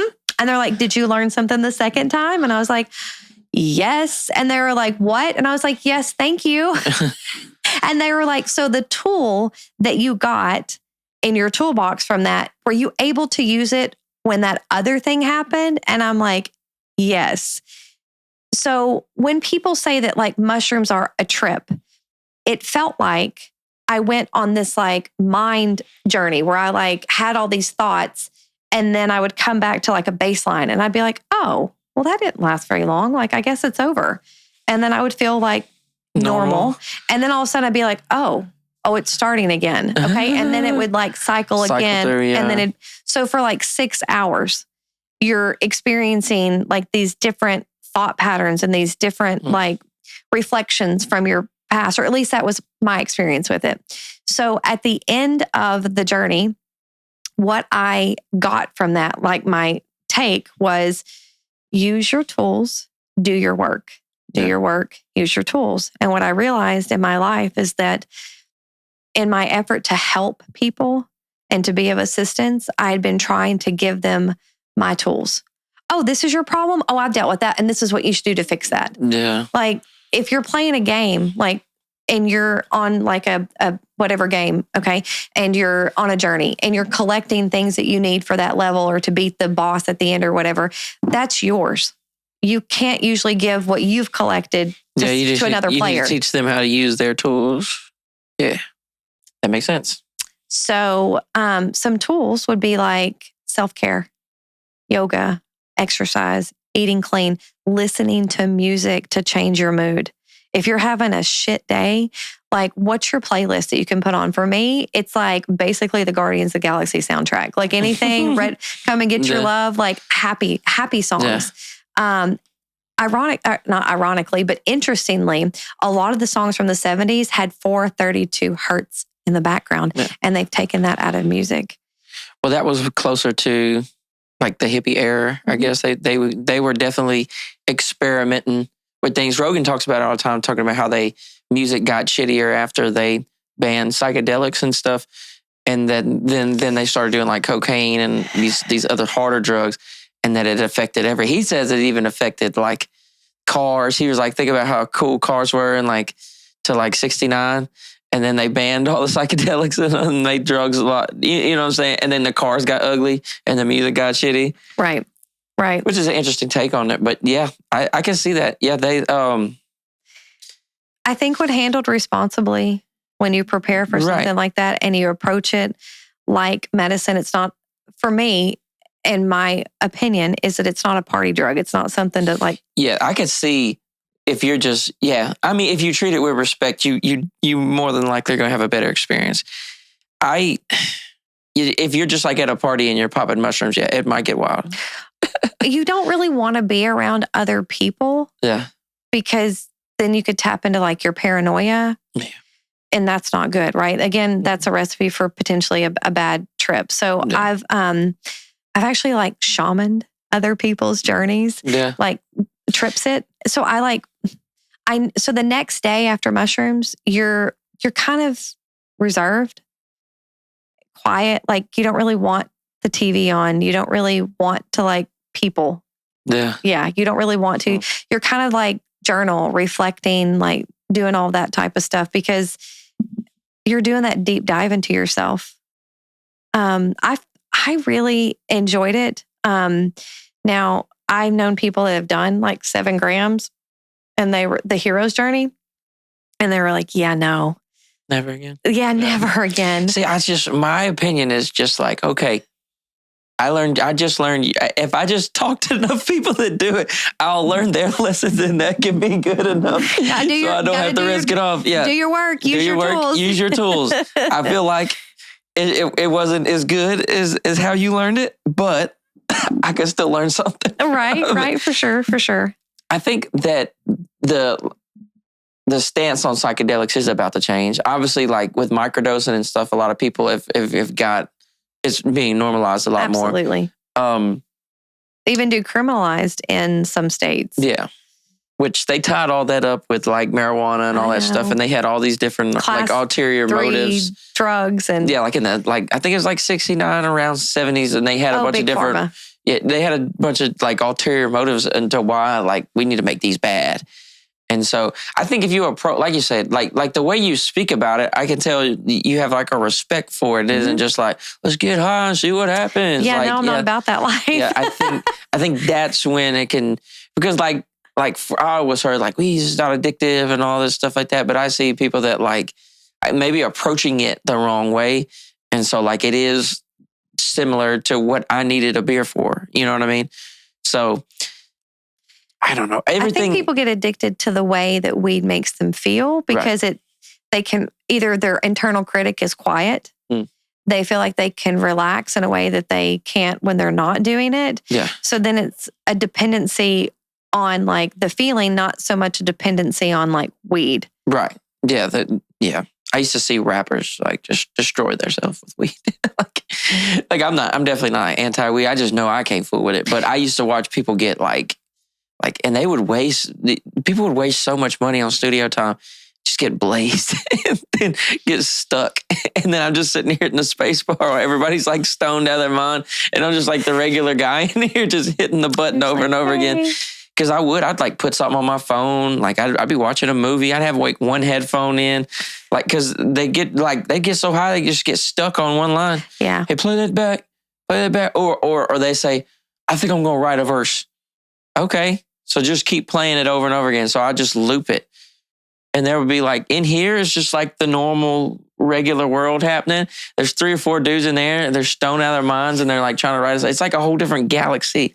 Like yeah, it was. Between the wall there. Yeah. And I don't know. It seemed like a good way to waste money for studio time. But no, I'm definitely not anti-weed. I just know I can't fool with it. But I think it should be legal. I think that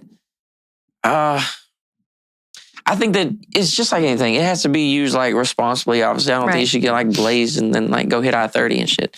Or I don't think you should just be able to like spark up anywhere either too. Like, you know, like weed's legal. But I don't think you should be like smoking in restaurants or even places that are enclosed. Like if anywhere I have like my kids and stuff, because like I don't want my kids around that, and I think that should be an option, right? Right. You know, but I think it can be good. I think there's tons of things that could be good, but I think all that stuff is slowly changing, and I think before long, a lot of that stuff's going to be common. It's already way more common than what it was. I was talking to Sandy Spades, the lady that started Demographics and all that stuff, and she was like, if you would have told me like how people are about like any type of drug or anything of that's how it is now. She was like, and like back when she was first getting modern primitives going, she was like, I would not have believed things are like this. Well, because we had the Say No to Drugs campaign in the 80s. They put that commercial on TV with the egg cracking in the pan. This is your brain. This is your brain on drugs. Yeah. Yeah. We had a whole bunch of generation of kids that were terrified to do anything, which is not necessarily a bad thing. Right. But, you know, there are good drugs and bad drugs, right? Definitely. And that's why people like, what is it? Lawrence, the psychedelic person, you know, that those drugs and hallucinogenics were being used in psychological settings to further like people's mental health breakthroughs. And then all of a sudden, like everything got canceled. And then all of that research came to a screeching halt. And here we are just now getting back to how these things can help. I mean, ketamine, we have a ketamine clinic here. Yeah. And ketamine is being used. And they say therapists, licensed professional counselors are saying that ketamine being used in a therapeutic setting is the equivalent of like 6 months of talk therapy. Right. Yeah. So I heard that on Rogan. Have you heard of Ibogaine? Mm-mm. That's what a lot of people, like, especially like veterans, they're going to Mexico. And like, if they go do like one deal, it's something you can't even do over again. It's like a 24-hour trip that is like so rough on you and it's like so introspective that like you come out like a changed person. And like they can almost always get you off like hard drugs or quit or even work through your PTSD. But it didn't pass this time around for America. So lots of veterans. I listened to a guy that was a Navy SEAL, Sean Ryan, and he was a Navy SEAL, and then he worked in the CIA or whatever. And then a bunch of his CIA, or not CIA, but a bunch of his Navy SEAL buddies, they come back and they're all fucked up. Yeah. Man. And so they go all the way to Mexico to do Ibogaine, and you just do it once. And he did it one time and he was like a raging alcoholic and like never did it again. But it's something that didn't pass because, just how things are. Red tape. Yeah. Yeah. But I mean, it's something that could like, that's been proven over and over and over again that can like fix addiction and somebody didn't pay enough money or. Yeah. Right. Because see, microdosing mushrooms, your body reads and interprets that microdose, that psilocybin, the exact same way that an SSRI reacts with your brain's chemistry. And here's my thing. I would rather take something that's natural with no side effects than something that was created in a lab. Right. That it's like, which one? They both do the same thing, but this one's natural and this one we made up. Yeah. Yeah. That makes sense. I don't know. It's like the things that are here for us. There's so many I have a lot of thoughts on it, but there's things that I know. First of all, who is trying all this shit? This is the things I always think about. Like, who put these two roots together? Like they were explaining ayahuasca, somebody was, and I was like, dude, who was right? Who was the first to mix the right things? And then like, well, what was their response to that? Like, because DMT is a whole different mystery in itself. But like, imagine like being the first person to trip on DMT. Like, who's gonna believe you? Right? Because you like go to like a different dimension. People they can see like the DMT is the chemical in your brain that's flooded right before you're gonna die. Right. It's supposed to make you feel extremely euphoric, happy and calm. So yeah, I think that would there's a breath technique. Like a yoga breath? Yeah, they call it, I've heard them talk about it. It's a way that you can... Diaphragmic breathing. It's they like can get you to like hallucinate, right? Yeah. It's like a fast, rapid breath where you're like sucking in your belly. You can Google it. Some type of word. I heard him say it. I heard him talk about that the other day. But it's So like, have you ever thought about like if we like live in obviously I need to start winding this down because I'll talk all night. But like, have you ever thought about that we might be in like a Matrix type situation? Absolutely. People, when they do DMT, some people say they feel like that they can see like the lines. The codes. They can see the grid, the zeros and the ones. Yeah. Mm-hmm. A simulation. There's a guy named Rizwan Virk. I read his book called Simulation Theory, and he was one of the main guys that talks about it. He designed several open world video games, and basically just as like AI advances and like quantum physics and quantum mechanics and all that stuff advances, is starting to see the similarities of like how you could code a video game world that is doing things. You know what I'm saying? And that this could be that type of situation. It's kind of wild to think about because like I do think about that sometimes. The multiverse is real. Yeah. They've recently released information. This group of scientists from like all over collaborated, and they basically said the multiverse is real. Yeah, I've heard that.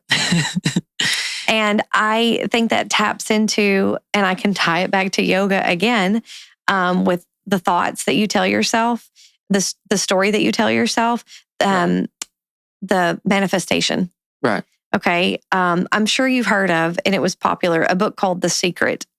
The Secret. I didn't read it. And there was a movie that was made, or basically, from my understanding, is that if you want something to happen, you have to visualize it happening. You have to believe it has already happened. And then everything that you speak and hear and see is all aligned with that one goal to manifest whatever that is. Okay. And then it happens. So the higher your frequency is, the higher you are vibing or vibrating, that rapidness, and you're spiraling up because you're living in that space of positivity and joy and gratitude, the quicker the manifestation happens. It's like putting a cheat code in the game, in the system. Yes. I've actually experienced this a couple of times, and it's always super freaky. You think it could be like our thoughts? I don't know, because like, okay, because like when I've sat around and thought about time travel and stuff before. Obviously. Yeah, obviously. Right? I have like the most Interstellar. Crazy. I have like the most high sober thoughts ever.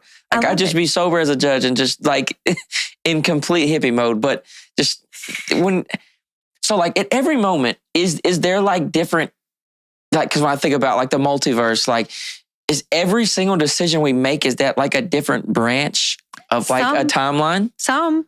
I mean, I don't think like what we decide to eat for breakfast branches off, but I think. But what if you decided to eat something that wasn't rotten? And so like there's a complete other timeline where you get food poisoning. Maybe. I feel like maybe every second there could possibly be like, I'm such a crazy person, but like every second there could be like an alternate timeline. Just absolutely. So you know what somebody said to me the other day while I was talking to him in here? Somebody said, and I don't know, for some reason I was thinking about like when you die, I was thinking it was like a fixed point, right? Like, do you ever think like that? Like maybe like there's like, so like there's this time that I'm going to die no matter what happens. That's probably what's going to happen. Yep. But but somebody else said something that seems like I should have thought about this before, but I never have. They were like, well, if you were like almost like the wrong place, the right place, wrong time, or type situation where you actually die earlier than you were supposed to because you're in the wrong spot. And I guess that because that kind of makes sense, because like if you go do something stupid, you like even probabilities, you raise your probability of change the timeline, right? Like basically. But I wonder if it is like a timeline thing, like almost like a multiverse thing, where it's like. I think about Doctor Strange. Yeah. The little circles. The little thing. Yeah. No, but he goes and he's like got the visual timeline, and he's like pulling in like the different things, and he's looking at all the different possibilities. Like I don't think you're crazy. I don't think that's weird. I think that, I think that's higher level thinking. Yeah. Mm-hmm. It's definitely fun to think about. I think I got addicted to like fun topics.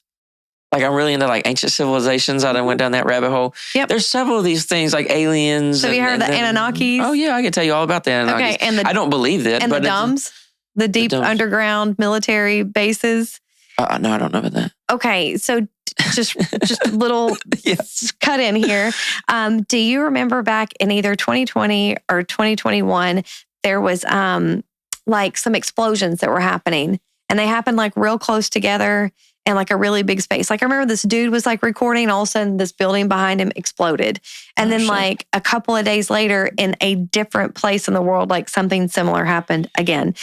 There was rumors in the woo-woo community that was the reptilians. Like who was telling me about this? Justin Birch, the tattoo artist, was telling me about the reptilians. Like basically, have you heard of like the lightning rod or like God's lightning? Or it's like something like a rod in space that's launched, and it travels through the atmosphere, and it will hit a target, and it has like this huge explosion. And so supposedly you have like this advanced alien race, and they are like docile and peaceful, and they communicate telepathically. the name is not coming to me. But then you have like the reptilians, which are like base and like war and violent. Yeah. And so it's like these two, the Palladians. The Palladians. Oh, this was on, have you seen Resident Alien on Netflix? It's a really good show. Probably. It's so good. But no, he runs into. Yes. That show was so good. He takes over a doctor? Yes. Okay, yes. That show was awesome. Yeah. That show was great. I just finished it the other day. There's another season coming though. Okay. So, but yeah, there was the reptilians and there was the Palladians and there was I guess that's where I heard the name. But anyways, yeah. Yeah, no, it's a rabbit hole for sure. Oh yeah, no doubt. But like that was rumored that there was like something going on there between like the Palladians that are trying to protect Earth and the reptilians that are like, intermingling. Sorry. Yeah, Justin Bircher, the tattoo dude, was telling me that there's people that believe infiltrating. That the reptilians, the lizard yes. folks, are like in like our leadership and stuff. Some people believe that. Yeah. I mean, there's definitely lots of ideas that people can subscribe to. Yeah, I've heard lots of things in that regard. Like the Anunnaki thing, like. It's really cool, but I really don't believe it. But like, it is cool to think about it. Yeah, like it like the story of it, and even like the Sumerian tablets and stuff. Like, why is there a sci-fi thing on something that was wrote like 6,000 years ago on some random tablet? It's kind of crazy, like ships and what about spacecrafts. Peru? Yeah, you talking about the little deals? Yeah, Justin was just telling me about this. Yeah, like with the little Machu Picchu. Yeah. It's crazy. Like they're like, how can we have running water in the way that we do at the top of this mountain in Peru and Machu Picchu if there wasn't some kind of advanced civilization that was around at that time? Yeah. The pyramids don't make no sense. Right. Like Giza especially. Like how do they get this stuff there? There's like Göbekli Tepe. Like that's the one that doesn't line up with archaeologists. The one that's older that's not really supposed to be there in Turkey.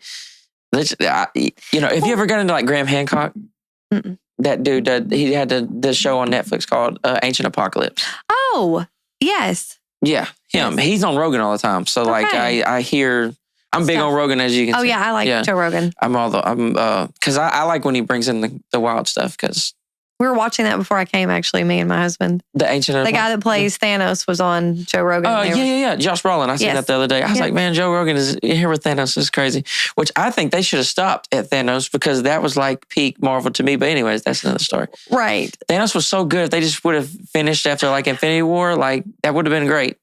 I know. Because he's been the coolest bad guy. Wasn't they had like Kang, but then he was beating women. So like that doesn't help. Me and too. Then they had to like scrap that whole idea. Because he got in trouble, and anyways, yeah. But man, I really do think like, and I'm wrapping this up, I promise. But I just got like addicted to like the fun stuff. Mm-hmm. It's fun to think about that. They declassified aliens, but then they're like, no one is talking. It feels like a magic trick. It's like, look over here. Yeah. Have you seen the crafts they said they found in the ocean? Like that was in Congress the other day. I was watching that. Yeah. Yep, the congressional hearings. They're like, so what can you tell us? And he was like, well, not much. But what I can tell you is back in the 80s when I was privy to this information, and you're like, come on, dude. That guy that was talking was on Rogan. Okay. That's a good episode. Okay. He says he's seen video evidence that makes him believe it. I mean. But we can't see it. Yeah. My thoughts on like the UFOs and UAPs while we're thinking about it. It's either aliens, because why the fuck not? And then that's like one thing, like the universe is so big, why not? Right. But then I also think that we may be onto some shit as far as like our capabilities that the public doesn't know about. So I think this could like some of the unexplainable shit could just be us fucking around. But they keep it secret from us. So like they have to call it like a UFO or UAP or whatever. Yeah. But then then I listened to this guy on Danny Jones' podcast talk about getting abducted and stuff, in which I think he's kind of a loon. But at the same time, have you thought about like the Greys, how the Greys are just, have you heard like the term the Greys? Like when people think of the Greys. So like the little alien with the big head and the small mouth, the big eyes. Yep.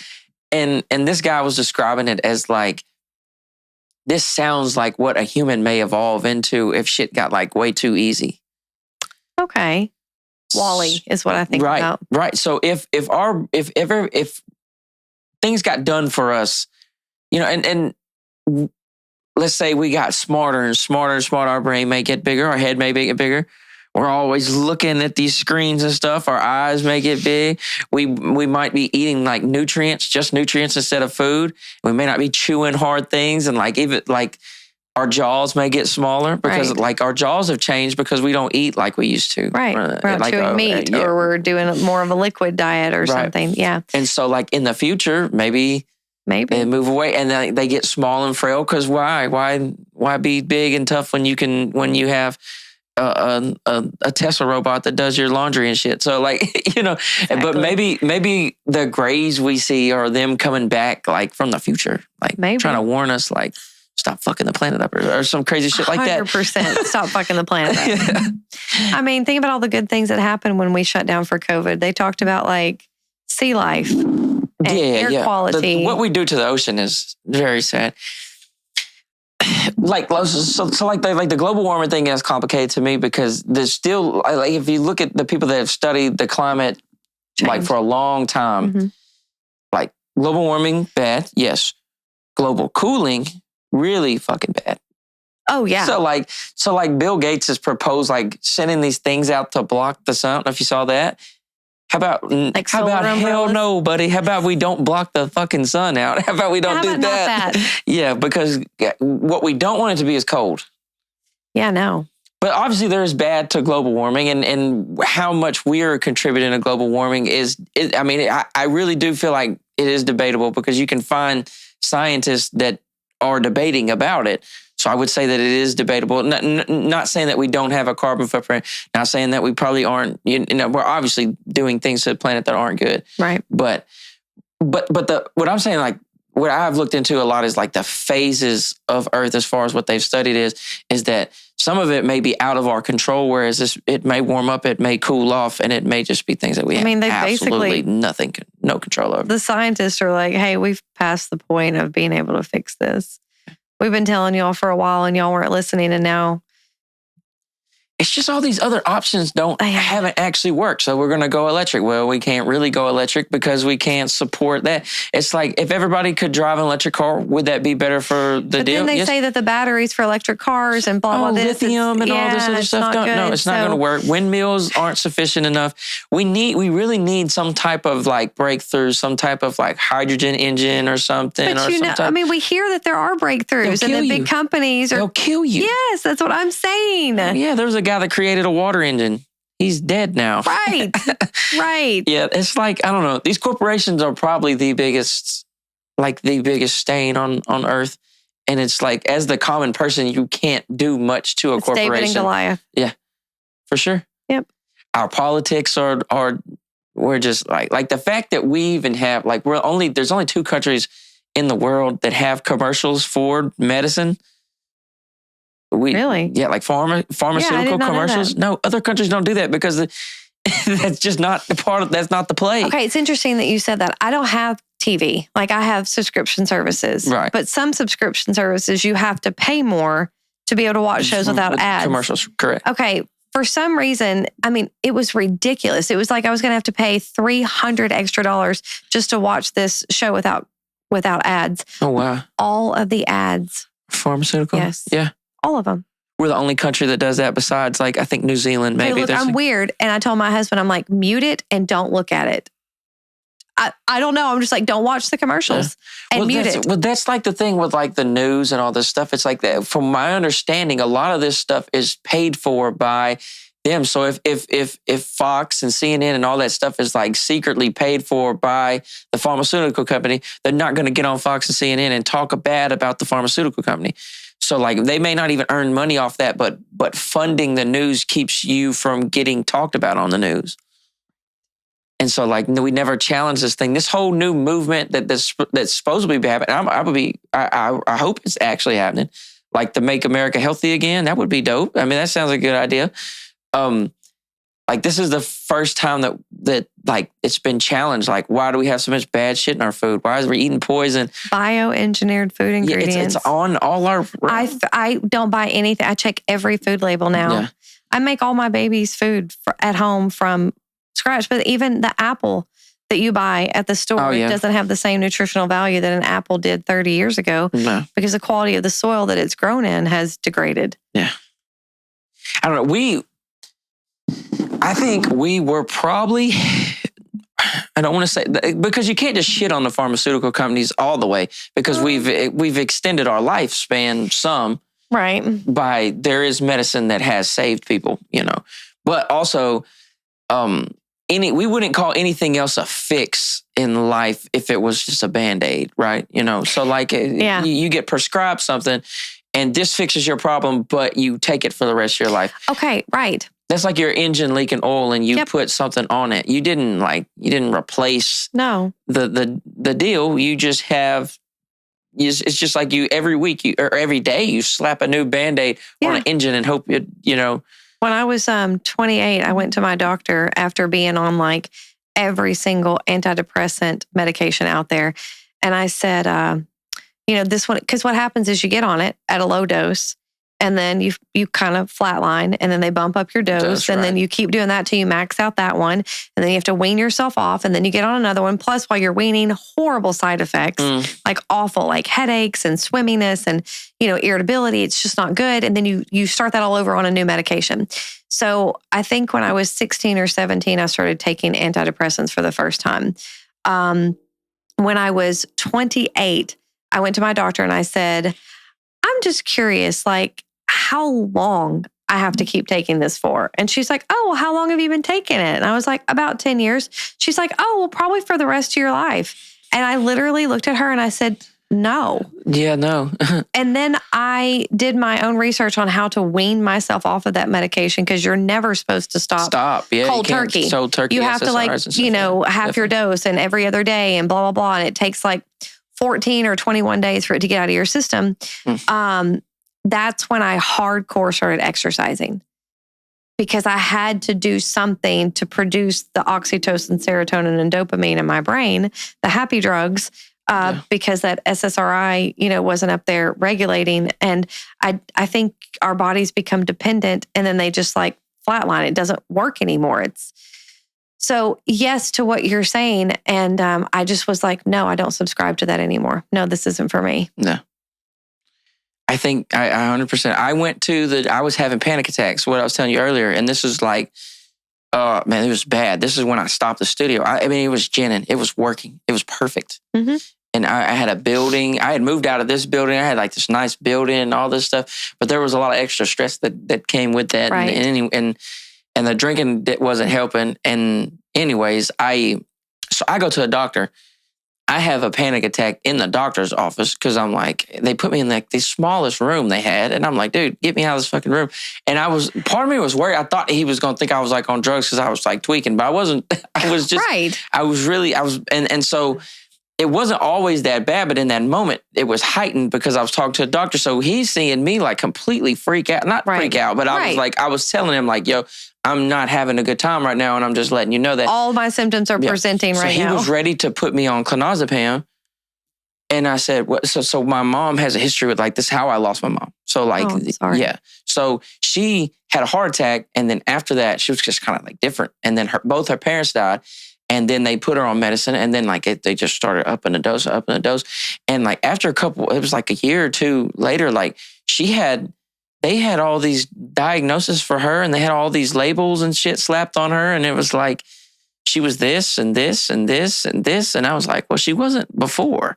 So what if we had changed her diet? What if we had because she had kind of unhealthy, like that. So these are the things that like, so I'm in the doctor's office. He says, I remember that she was on clonazepam and it turned her into like a zombie.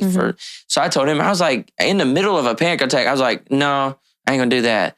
But here's the context of me meeting. This was like the first trip to the doctor. I don't know this guy. He doesn't know me.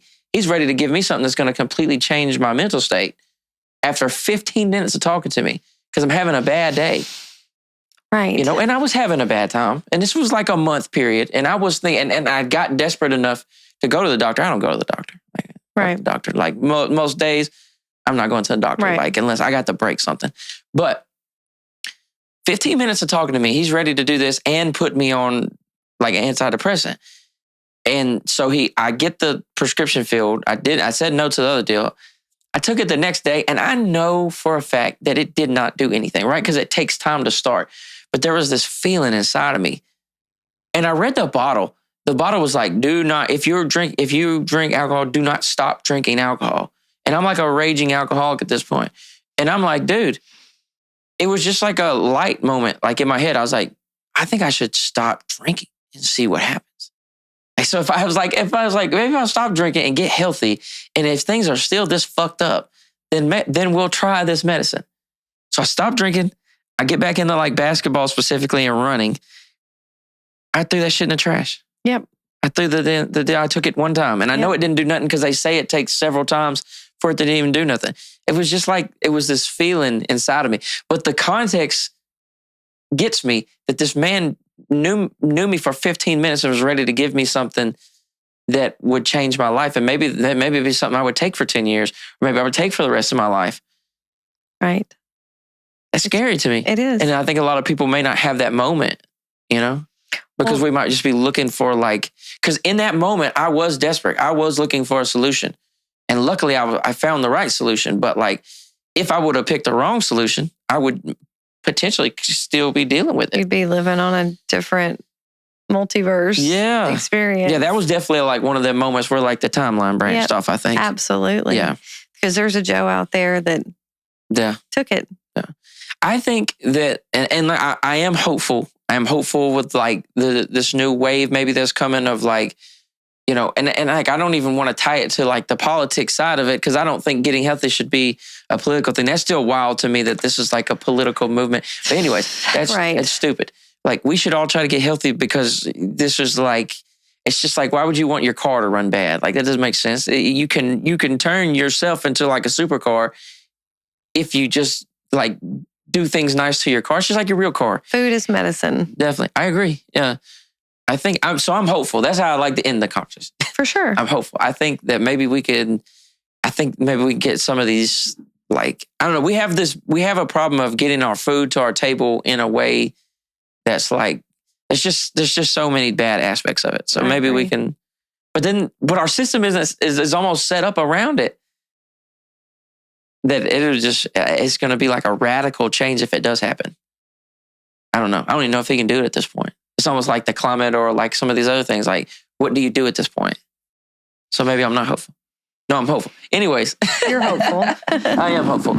All I can, at the end of the day, you can take care of yourself. And I think that's when the big is too freaky. Who told me this? Matt Fry. Mm-hmm. Matt Fry told me the best political advice ever, but also that ties to everything else. He was when the macro is too much, you just focus on the micro. What can you do? Well, there's it's called your what is it? Your center of your circle of concern, and then your circle of influence. These are all the things that worry us and stress us out and all that, but we have no control over what's happening out here. Right. What we do have control over is that center part, right. Our actions, our reactions, the things we put in our mouth, the things that we do with our bodies, how we spend our time, who we give our energy to. Those are things that are within our control. And that's what's going to make the biggest difference. Right. In our own life, for sure. Mm-hmm. Yeah. Because I can't stop them from nuking us. Nope. And I will think about that. Yeah. I was going to say, but you can change your thoughts about it. Yeah, I can change my thoughts about it. That's all I can do, because there are these things out there that are out of our control, and that may be devastating to us. But you just if I sit around and think about because I like to be informed, I like to know what's going on. I like to have at least my own little opinion about it. So, but if some of these rabbit holes have you up at night, what keeps you up at night? This does. Yeah. I think we should all chill. I think we should not have nukes. I don't think that we should blow this planet up because a couple old guys have a disagreement. I agree. But you can't, I don't know. The out of control aspect is there. I cannot change how these two old people, or three or four, however many it is, people they said war. I'm so torn on war because young people fighting old people's battles. It's just, anyways, back to hopeful. It's going to be good. I got to worry about what I got to worry about. I got to do what I got to do. And if I take care of me, then I at least did what I could do. So you have a mantra. Yeah, that'll be my mantra. Okay. I can only do my actions and my reactions. I think I don't know if this is a mantra, but my mantra for the podcast, I guess it was my mission statement, which I guess it could be the same. It's what I tell myself over and over again, is have cool conversations with cool people, and this will work. So that's why I just tell myself, if the numbers don't look good, or this is that, or I'm tired, or this or that, I just go back to cool conversations with cool people. We're gonna win. Absolutely. Yeah. So I think that's a mantra, right? Yep. Come on, I got a mantra. Come on. We appreciate y'all for tapping in. It's been a wild ride, and I've had a good time. Thank you so much for coming on the show. You're welcome. I'm gonna have you back. Thanks for asking me. Oh yeah. For the channel, like, share, subscribe, do all that cool shit. It's late, so It is. Y'all have a blessed night, and we appreciate y'all for tapping in.